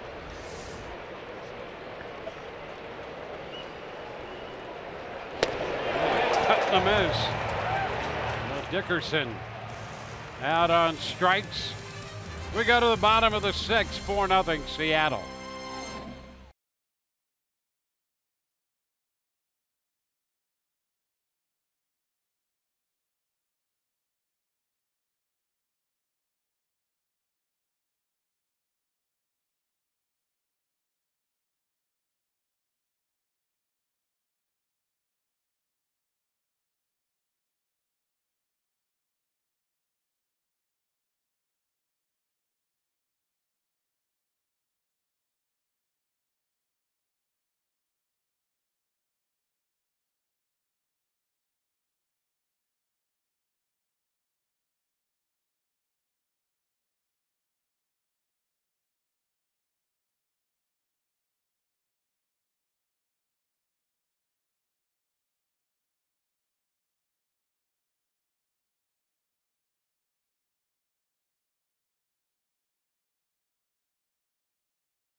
Geico's great moment. It was on this day in 2000. Right-hander Esteban Yan becoming the first Rays pitcher to hit a home run as he goes deep off right-hander Bobby Jones in a 15-5 Tampa Bay win. Esteban Yan. You know what I love about Shea that? Stadium. I love about that. That's our great moment from June 4th every single year. Of course. You set your watch to it. Next great, year, June 4th, 2018, Esteban Yan's going yard again. A date we will always remember. You think about pitchers taking one out of the ballpark, right? Yeah. Unexpected. Especially American League pitchers who don't get to hit very often. Pitch popped up, short left. Dickerson coming in a hurry, can't hold it. Seager makes the turn at first and stops there. It's going to be a base hit. A lot of ground to cover by Dickerson. Yeah, just well placed. He's going to try a basket catch. Great effort in getting there, and that ball down by his knees. Just comes right out of the edge of the glove. Boy, it's a play that he could have made. It would have been a very difficult play. Got there, but look at that ball just slide right out of the tip of the glove. Lead off base runner.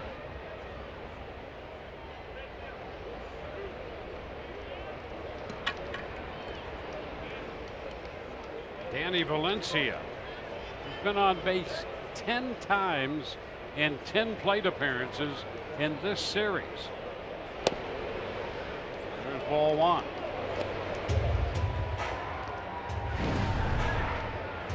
One on, nobody out. Now, you would feel that at some point the odds have to swing back in your favor, but in saying that, a few pitches on the corners would help.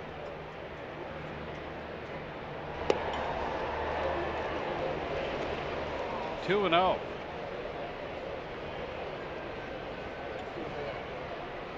Well, he's hitting .284 right now.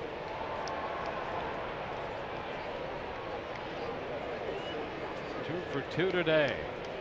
9 for 9 in the series.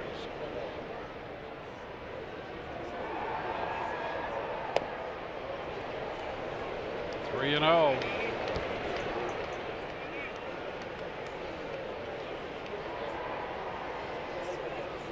Seager dropped the base hit into left.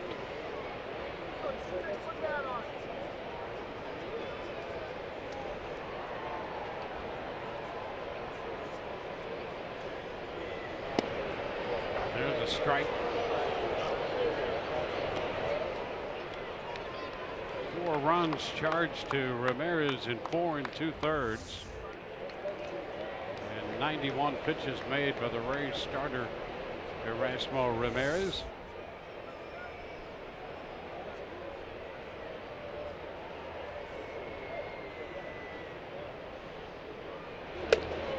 That's strike 2. Valencia didn't like these 2 last called strikes. Pruitt working over the corners. Yeah, well, he hasn't seen a pitch on the corners all series long, so of course he doesn't like it. One more and you may get him out.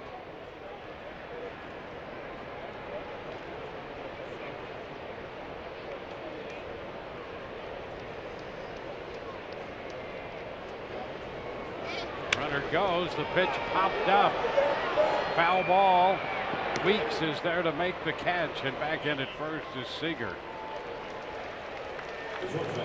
So they finally retired Danny Valencia after 10 plate appearances and 9 for 9.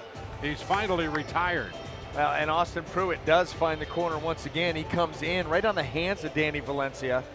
And how about the degree of difficulty? You take a guy that's put together those numbers and then you just go 3-0 on him. Come back all the way to retire him on a little pop-up to Weeks Jr. Taylor Motter was grounded into a double play and is struck out. There's a pitch on the corner. So Pruitt here in the last handful of pitches working over the corner. Yeah, he's doing a nice job of being able to drive the pitch to the desired spot. That is the #1 key in being a successful pitcher. You've got to be able to move the ball around the zone. You've got to be able to put it where you want it, especially if you're not completely overpowering. But look at those pitches. I mean, you're talking about bookending right there. That is 2. Yeah, that's as good as it gets. And the more you're around those corners, the more you're going to get that call. We're starting to see that here in the last handful of pitches from Austin Pruitt.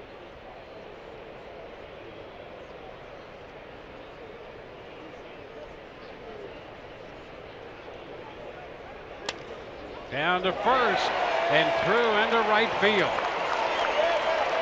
Seager's going to go to third, and it's first and third. Motter got it through the right side. Well, and you know, the problem is that was not a bad pitch at all by Austin Pruitt, but you leave a wide open right side. And so that's all Taylor Motter has to do. Down and away. Don't try to pull it, just slap it. You know you've got a whole open right side to play with.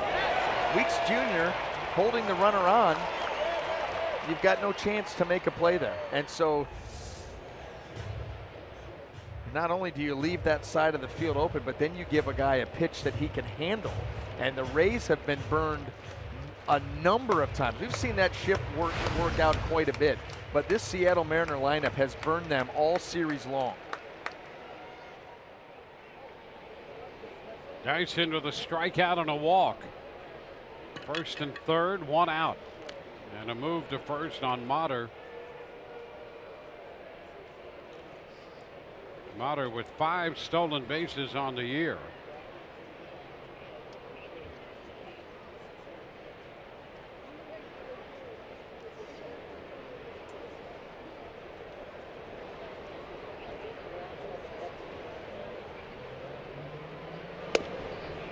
Dyson takes a strike.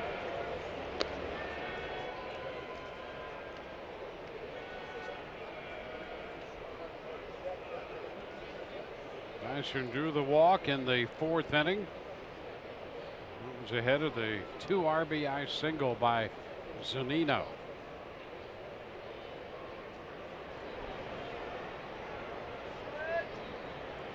Runner takes off from first. The pitch is high and no plays. The ball popped away from Sucre. Stolen base number 6 for Motter. Now he picked up one in yesterday's ball game too, and he continues to try to. Boy, he got an early break there. There was no chance, even if Sucre comes up with that, you're going to get him.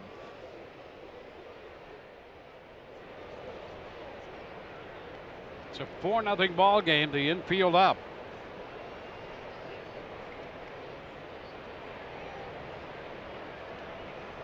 It stayed in. 2-1.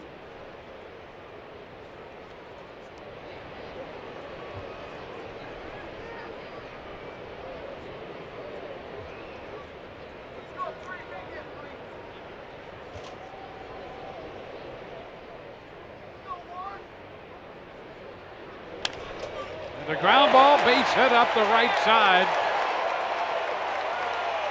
Seager has scored. Motter's going to score. It's a double for Dyson. 2 more runs home. It's 6-0 Seattle. Dyson's 7th double gives him 17 runs batted in. Boy, just barely able to keep this fair. A breaking ball down and in. Boy, great shot of it here. Pounds it right on the ground, sneaks it by between Weeks Jr. and first base. So Dyson's on second, and here's Zunino. The runs batted in pairs for Seattle today. Cruz 2, Dyson 2, Zunino 2. A base hit headed toward center field. Dyson started back toward the bag and will advance to third and stop there. 4 hits in this inning. 2 runs so far. Yeah, this is one of the things that we've seen from Austin Pruitt. We've seen him get on runs where you can't get a hit off of him. And then we've seen other runs where there's too many, just too many consecutively. You see Dyson get caught up right there, not sure where the infielders were.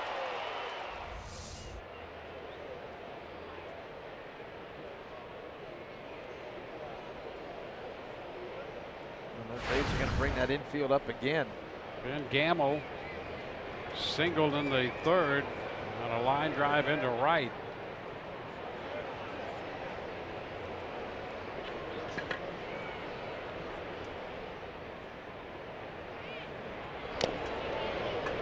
Bit of that one fouled. Strike 1.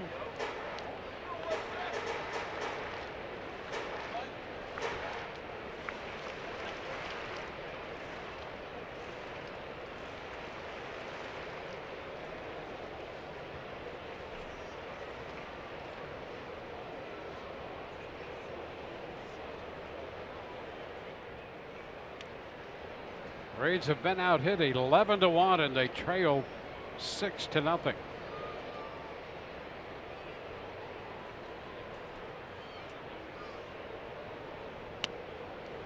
Too low, 1-1.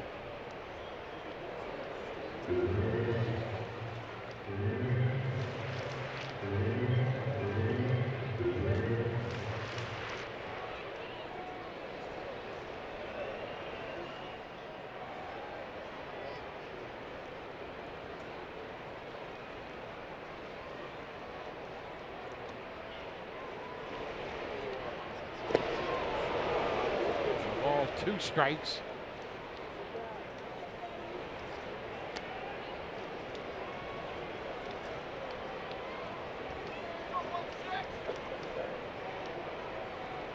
Austin Pruitt is back up from Durham.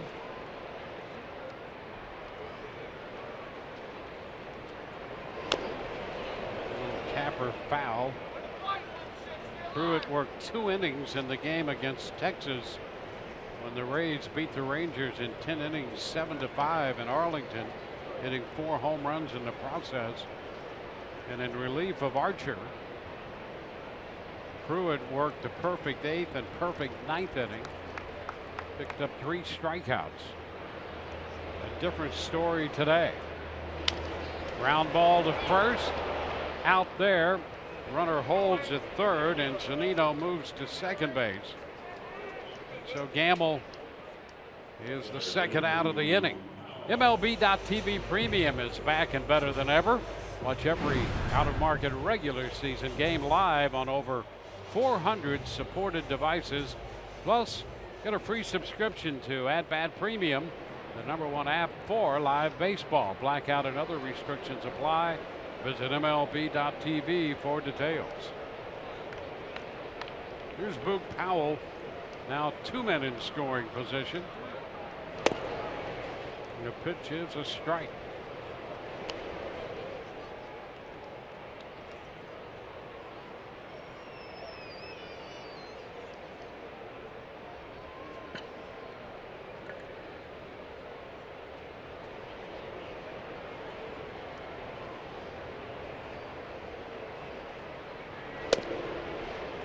Stays in, 1-1. 4 runs off Erasmo Ramirez, 2 off Pruitt. It's just been steady pressure by this Mariner offense all series long. This one will get by the Rays catcher Sucre, and Dyson scores. That's a wild pitch, allowing Dyson to score, moving the count to 2-1 on Powell. And suddenly the Rays are down 7 runs. Yeah, Dwayne, here we are in the bottom of the 6th inning, and when you look at this game and you look at some of the plays that have been made and or not made in the field and some of the swings taken by the Rays hitters, this is a tired baseball team. This is a tired baseball team at the end of a long trip and a long stretch of a lot of games. The swings have been slow. They've been off balance. Some of the plays in the field have been sloppy. They haven't been finished. Well, May was a difficult run for the Rays in terms of days off. I had 1. And they're getting to a part in the schedule here where they're gonna do a little catch up in that department. And to your point, timing couldn't be better.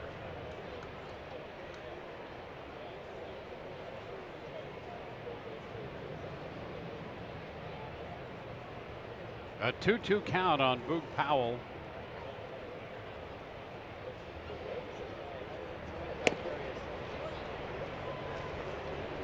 Full count.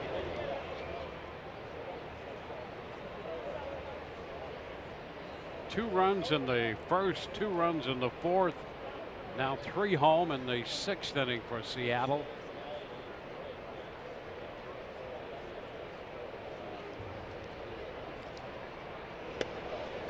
And there's strike 3 call. Powell trying to coax the walk and is out. So it's a 3-run inning through 6, 7-0 Seattle.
To you by T-Mobile. The Rays will be headed home.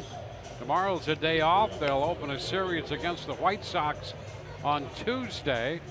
White Sox led by Abisail Garcia, hitting .330, and Jose Abreu and his power bat. But they've gone just 11-22 in their last 33 games. And pitching has been an issue with the White Sox, a team ERA of 5.14.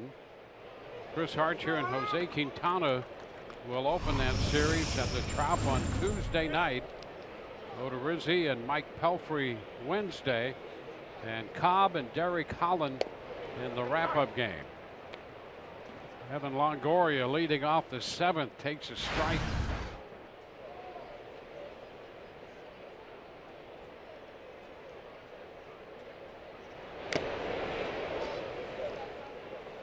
Oh-2.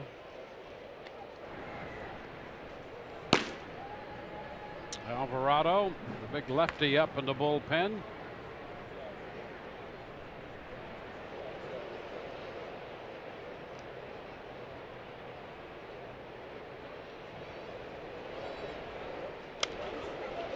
Longoria lifts that one out of play the other way.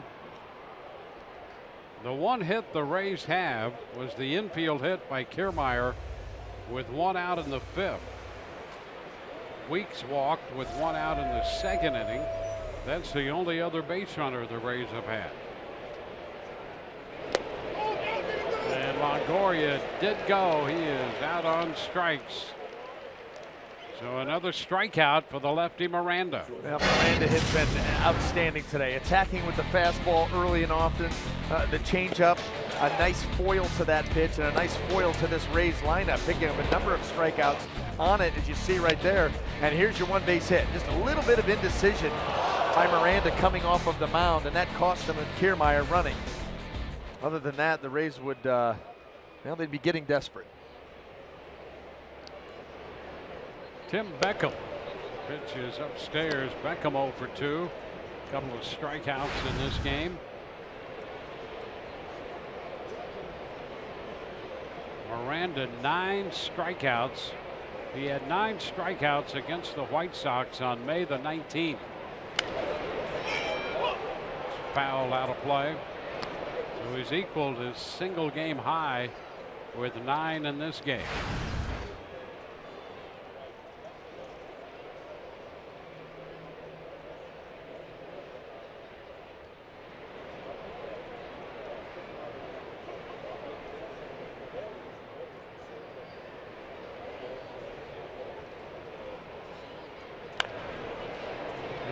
Short right. That ball's going to drop. It's a base hit. And Beckham is aboard. Perfectly placed inside the right field line.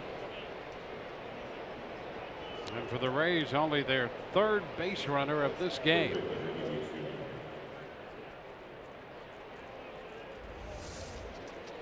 Right off the end of the bat. I mean, right off the end of that little cue shot. In fact, Tim Beckham trying to find where that ball went.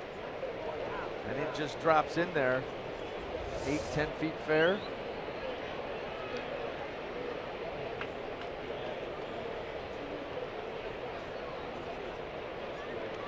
Ricky Weeks Jr.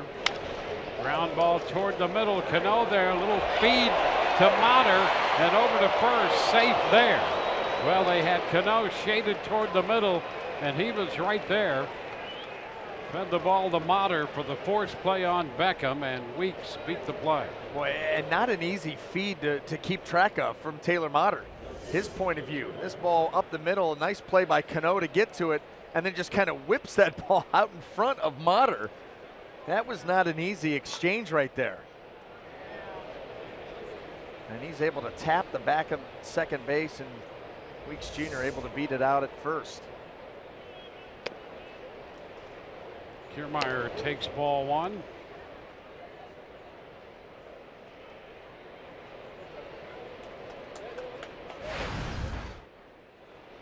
So Kiermaier, 1 of 2 hits for the Rays now.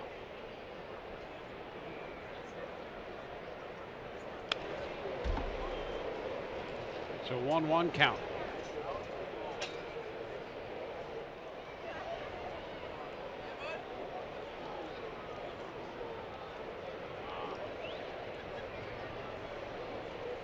Houston leading Texas in the bottom of the ninth in Arlington, 7-2. The Astros trying to win their 10th in a row. They're making a shambles of that race in the American League West. They started the day 12.5 in front of second place Los Angeles.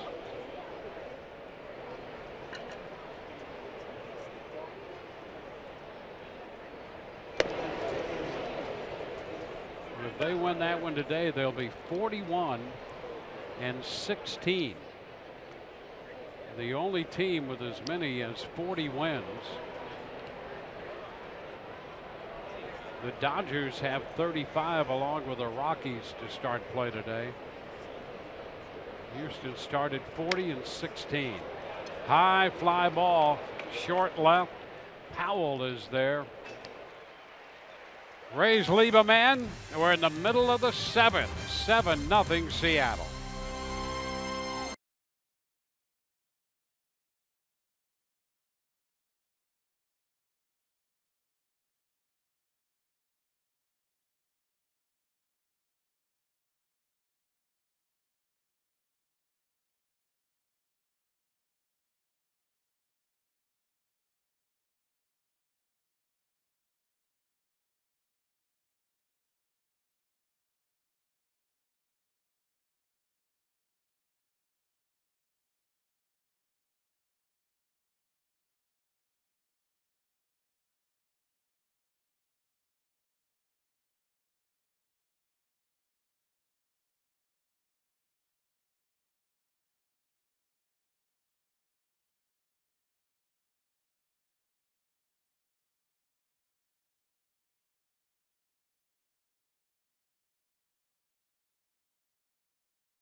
Souza Jr. grew up. Well, we had an opportunity to head up to his home, meet with his family. We really enjoyed meeting everybody. They had us over for a barbecue. His wife Michaela, his son, his baby boy, his parents, they made us feel very welcome. They even baked Fox Sports cookies that his aunt made. So from all of us at Fox Sports Sun, we want to thank you for having us over to your house in Everett, Washington. Now coming up, the reason why we went behind the scenes with Souza Jr. is because he is going to be featured on our next Inside the Rays episode. You'll get a look at his background and his story. Guys. All right, well, a great time. A look into the domestic side of Steven Souza Jr., and we'll look forward to even more of that. Here in Safeco, we got to the bottom of the seventh inning. Souza Jr. taking his spot in right field. And the Rays will bring on their third pitcher, Jose Alvarado. Follows Erasmo Ramirez and Austin Pruitt. So the hard throwing left-hander. Alvarado. Pruitt worked an inning and a third, was charged with 3 runs. 13th appearance for Alvarado. ERA 3.86, 5 strikeouts, 11 2/3 innings, and he's going to cut right through the heart of this Mariner lineup.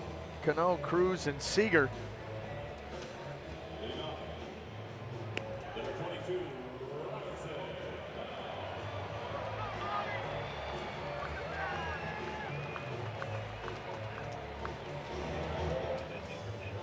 Alvarado last worked in the Texas series Monday, an inning and a third, gave up a run on a couple hits in a game the Rays eventually won 10-8.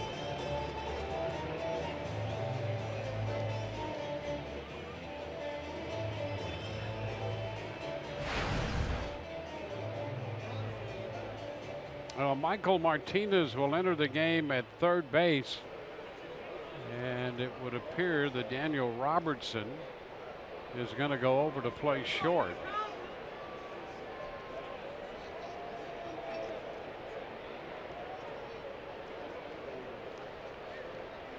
And here's Robinson Cano to lead off against the left-hander Jose Alvarado. Pitch is fouled. Cano 0 for 3 today. Nothing of 4 in yesterday's game. Reached 4 times on a couple of hits and 2 walks in the game on Friday and scored 3 runs.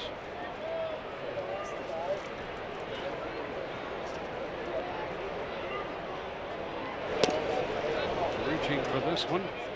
Fastball at 99. Missed it, 0-2. Yeah, not something that's recommended to reach for 99-mile-an-hour fastball. That is not going to go well for you as a hitter, but you're forced to make such a quick decision that you often find yourself doing just that. Even a guy as accomplished as Cano.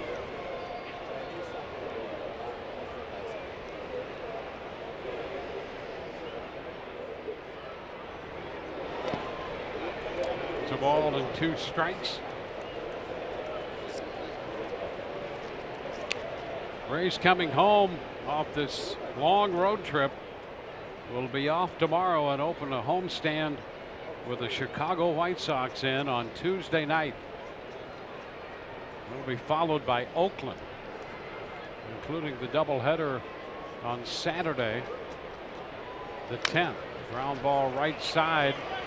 Alvarado's going to have to cover, and he reaches for the bag to take the toss from Weeks to retire Cano.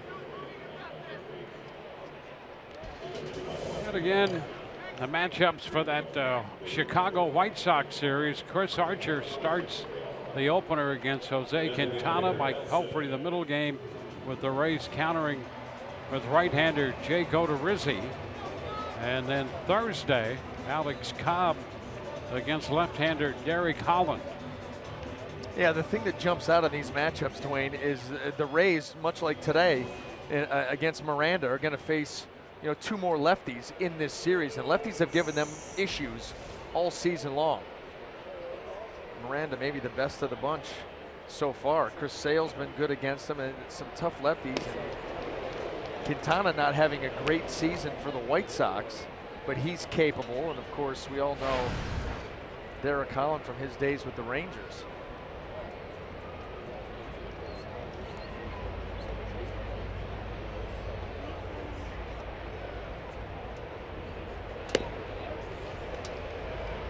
The Rays have been silenced today.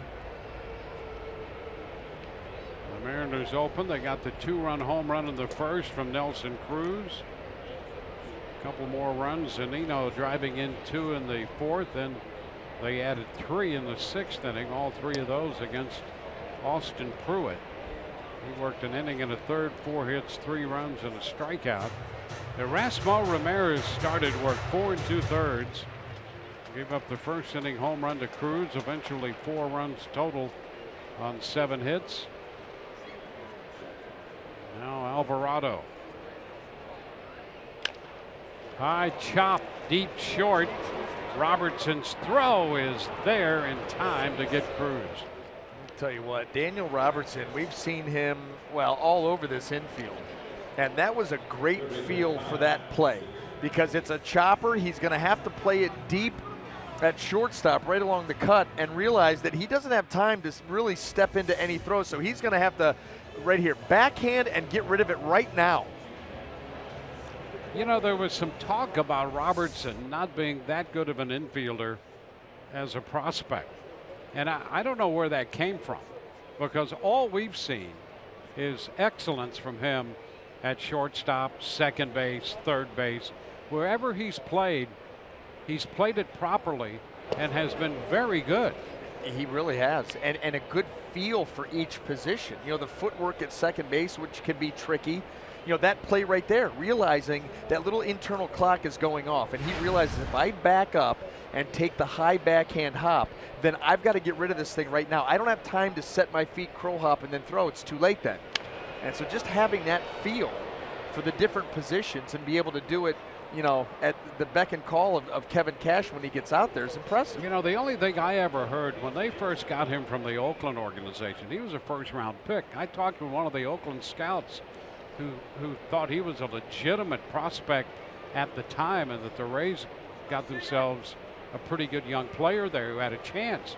There was some concern that he might eventually be better suited for maybe third or second than short. And I think some people thought that size might have something to do with that. But I'll tell you, he's played well at all three spots from what we've seen. He's been very good. 2-1 the count. Yeah, you can definitely see where you would think that, with the size thing, because he's a thicker guy. Yeah. When you play him at third base, he looks like a third base. You play him at second base, you're like, okay, that's a Jeff Kent type second base, bigger, thicker guy. But yeah, all of those different positions are so nuanced. It's not just infielder glove, play an infield position. Yep. There are different challenges at each spot, and he really has made it look pretty seamless going from one to the other. When you can play all three of them as well as we've seen him play, that's a special skill set there. Very valuable. Well, the walk to Seager.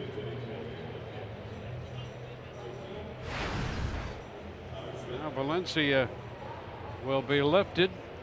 Our pinch-a-penny pinch hitters, Tyler Smith.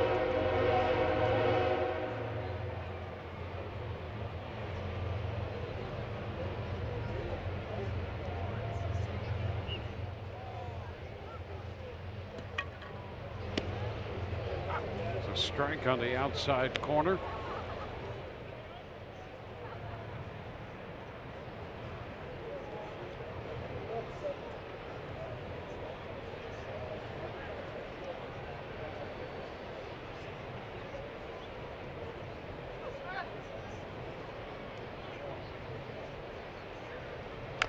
Check swing and a little tap foul, 0-2. First inning of work for Alvarado in this game.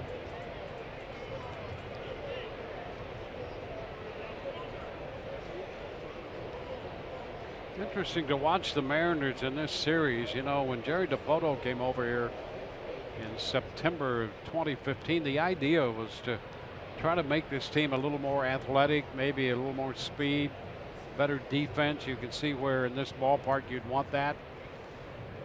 And also try to keep a guy or two who can hit the ball out, and they've done that. Smith is out on strikes. We're through 7. 7-0 Seattle.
Taylor Motters now at first base. The first pitch to Daniel Robertson, lofting a fly ball to center. And Dyson, that ball hits him. He lost it. It hits him. And Robertson around second on his way to third and is in there ahead of the throw back in. That's going to be a triple for Daniel Robertson on the first pitch here in the 8th. Dyson just lost that ball, and it actually hit him out there. It might have hit him right in the head, too. You know, you could tell this ball, as soon as it goes up in the air, Dyson immediately gets that glove up into the sun, trying to track it, and gets him right in the back of that left shoulder. Boy, that is scary when you have the glasses on, you're shielding, and you still can't find it. Brad Miller missing the first pitch. So Robertson gets a triple, and Dyson gets a sore shoulder. Yes. And a bruised ego. The popper into short left. Smith out there after it, and he makes a grab. What a catch by Tyler Smith, who just entered the game at shortstop. A very difficult play from the outset. And we were all wondering, you know, is Daniel Robertson going to tag up here? Because if that ball gets over Smith's head, he's going to walk in and score. And let's take a look. He goes back initially, then doesn't think he's going to be able to get there. By the time he catches it, he's too far off to attempt any kind of a tag. And it's got to head back to third base. And there's Tyler Smith stumbling, bumbling around. Makes a heck of a play over the shoulder. These tough conditions. Sucre and a chop to short.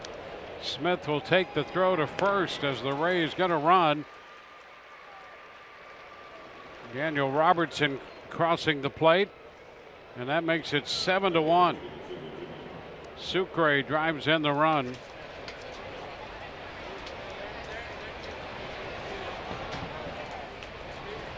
So the Rays are on the board here in the 8th inning.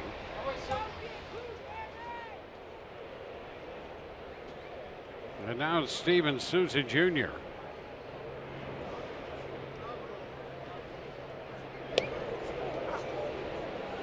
There's a strike. Danny Farquhar, the former Mariner, is up in the bullpen.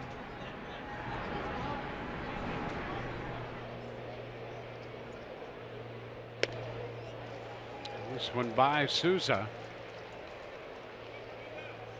Miranda just over 90 pitches. Boy, he's been efficient today.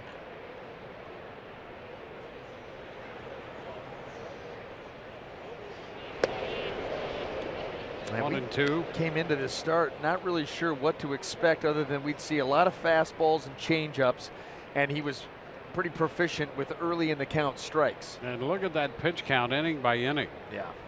He came in averaging 16.5 pitches per inning, and today it's only one inning in which he's thrown over 16 pitches. It's that perfect storm of you've got a resume built up of a lot of first pitch strikes, and you like the fastball quite a bit, and so you know the Rays are up there ready to hit, ready to swing and attack. You combine that with being able to put that fastball in good spots and the changeup, get some quick outs. Souza lines it into left. That will fall for a base hit. The Rays put a man at first with 2 outs. First hit for Souza. Reminder, kids, Evan Longoria would like you to read your way to the ballpark this summer through the Reading with the Rays program presented by Suncoast Credit Union. Kids receive prizes for reading and receive 2 tickets to a Rays game for completing the program. You can sign up by visiting your local library. For more information, visit raysbaseball.com/reading. Corey Dickerson with a 9-game hitting streak, 0 for 3 in this game. Strike one.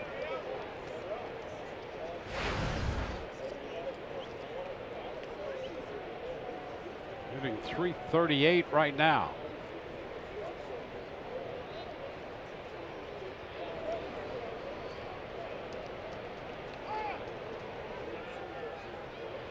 Rays finally getting on the scoreboard. Robertson has scored.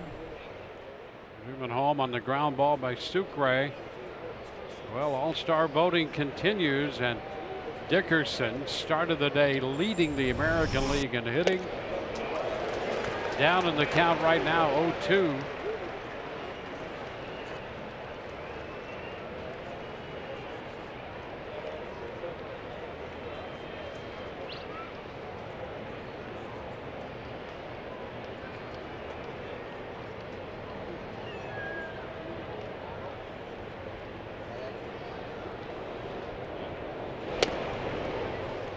Ball, 2 strikes.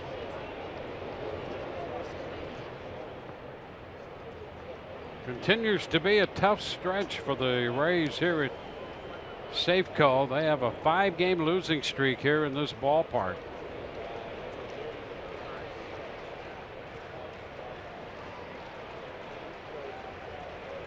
A little tap right side. It'll be charged by Cano. Throw to first in time. Rays get a run on a couple hits and leave one. Bottom of the 8th coming up, 7-1 Seattle.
Ball is presented by Jeep.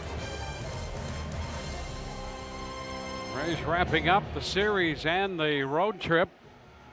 They're down 7-1 as we go to the bottom of the 8th inning, and Danny Farquhar is pitcher number 4 for the Rays. Ramirez, Pruitt, and Alvarado, and now the right-hander.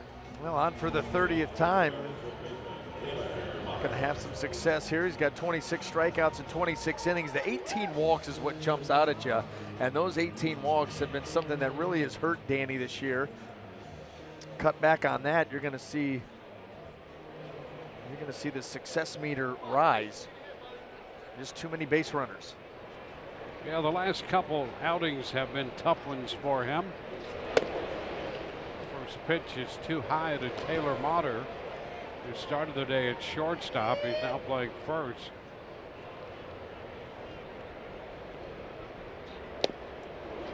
It's a strike on the outside corner. Farquhar gave up 3 runs in 2/3 of an inning in Texas.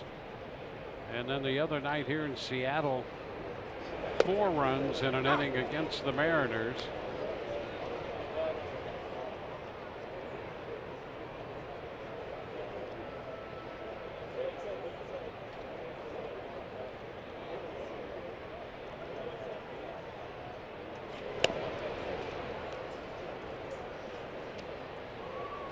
Dyson is on deck, then Zunino due.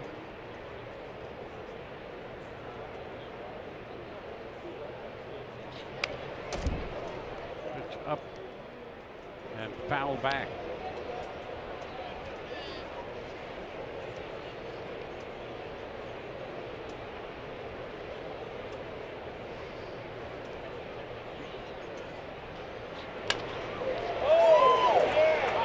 hang up and be caught by Dickerson and left. One gone. Rays pick up play on Tuesday, and here's what's coming up on Rays Live.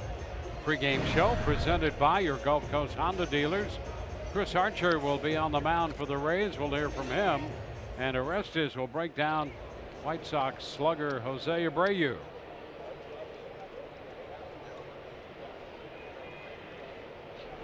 Rod Dyson takes a strike at the knees. He's been on twice, doubled home 2 runs his last time up, and scored a run.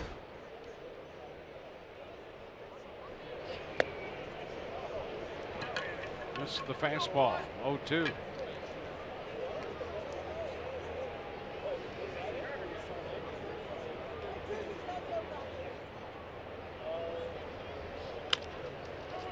Down to first. Weeks with the feed to Farquhar. So 2 up and 2 away in the 8th. I'll tell you, this is a series right here on really why you play the games. You know, the way that the Rays were able to be so resilient in Minnesota and even in Arlington for that matter, a couple times down to their last strike, their last, you know, in that series in Minnesota, and then the home run by Kiermaier in Arlington came out here with a lot of momentum. You know, this team had lost. Nelson Cruz had come out of a game. Gene Segura got hurt. Their entire starting rotation seemed to be on the disabled list. Paxton was coming off, but he was going to pitch before the Rays got here. And it seemingly looked like it was a great opportunity for the Rays to capitalize on. And instead, they have gotten beat down 3 straight games. I mean, not 3 losses, but they've been handled. And they've really been handled by the bottom part of the lineup, even today. You know, when you look at the total runs scored, the Rays have surrendered 28 runs in this series, 24 driven home by the bottom part of this lineup for Seattle. Well, further proof that that's why you play the game. Yep. You got a team that, you know, they were hot coming in the bottom part of the order, but you certainly didn't expect that kind of production, especially with who the Rays were sending out there. You start to think about Odorizzi and Cobb and Erasmo, you think you're in a pretty good place. And they have really taken no prisoners.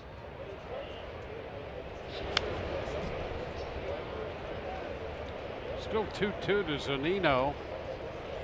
Well, what a series he has had. Had an RBI in the first game, 7 last night, 2 more in this one.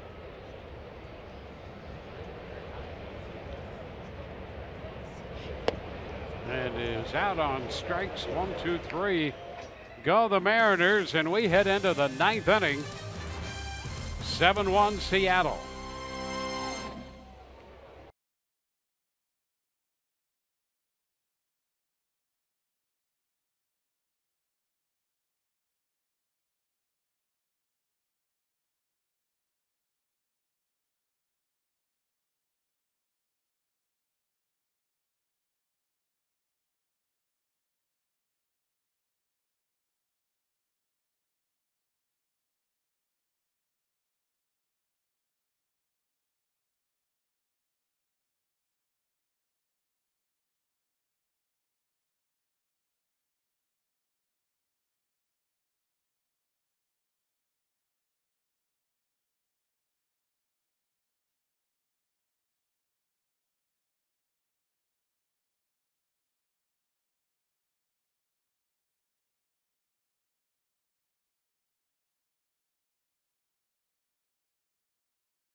Here at Safeco, Ariel Miranda will go back out there and take the mound in the top of the 9th inning, and he has been excellent today in just about every way. The thing that's been most impressive is his approach has been pretty simple.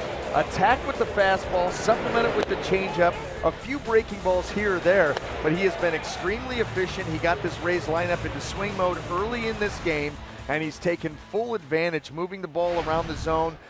98 pitches, 71 strikes. Are you kidding me? He has filled up the zone, and he's thrown a heck of a game. Evan Longoria will face him to open the 9th inning. First pitch is a fastball upstairs. Evan 0 for 3, hit the ball to the warning track in left back in the 4th inning. Powell made a nice catch on a ball that started to hook and sink on him. Fly ball, center field. Dyson making sure he tracks this one and makes the catch. Much happier about the way that one turned out than the ball hit by Robertson to open the 8th. You know, he kind of turned himself and angled himself a little bit towards right field, maybe to get a better view of that ball coming down. Much different result. Michael Martinez hitting in the spot originally occupied by Tim Beckham.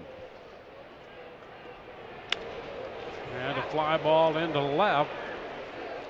Powell takes care of that. 2 gone. And now Ricky Weeks Jr.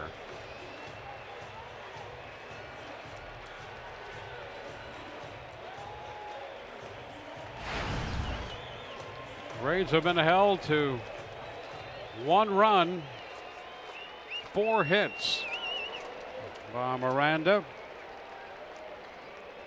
1 out away from going the distance.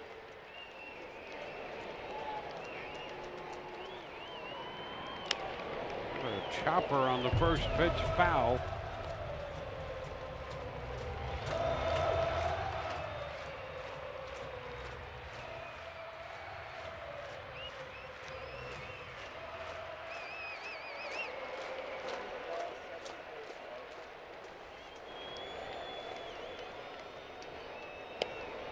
Pitch is low, 1-1. Rays on the verge of finishing the road trip 4-5.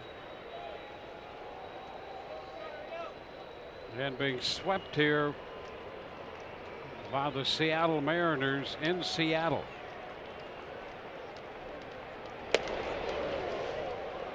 Two balls and a strike.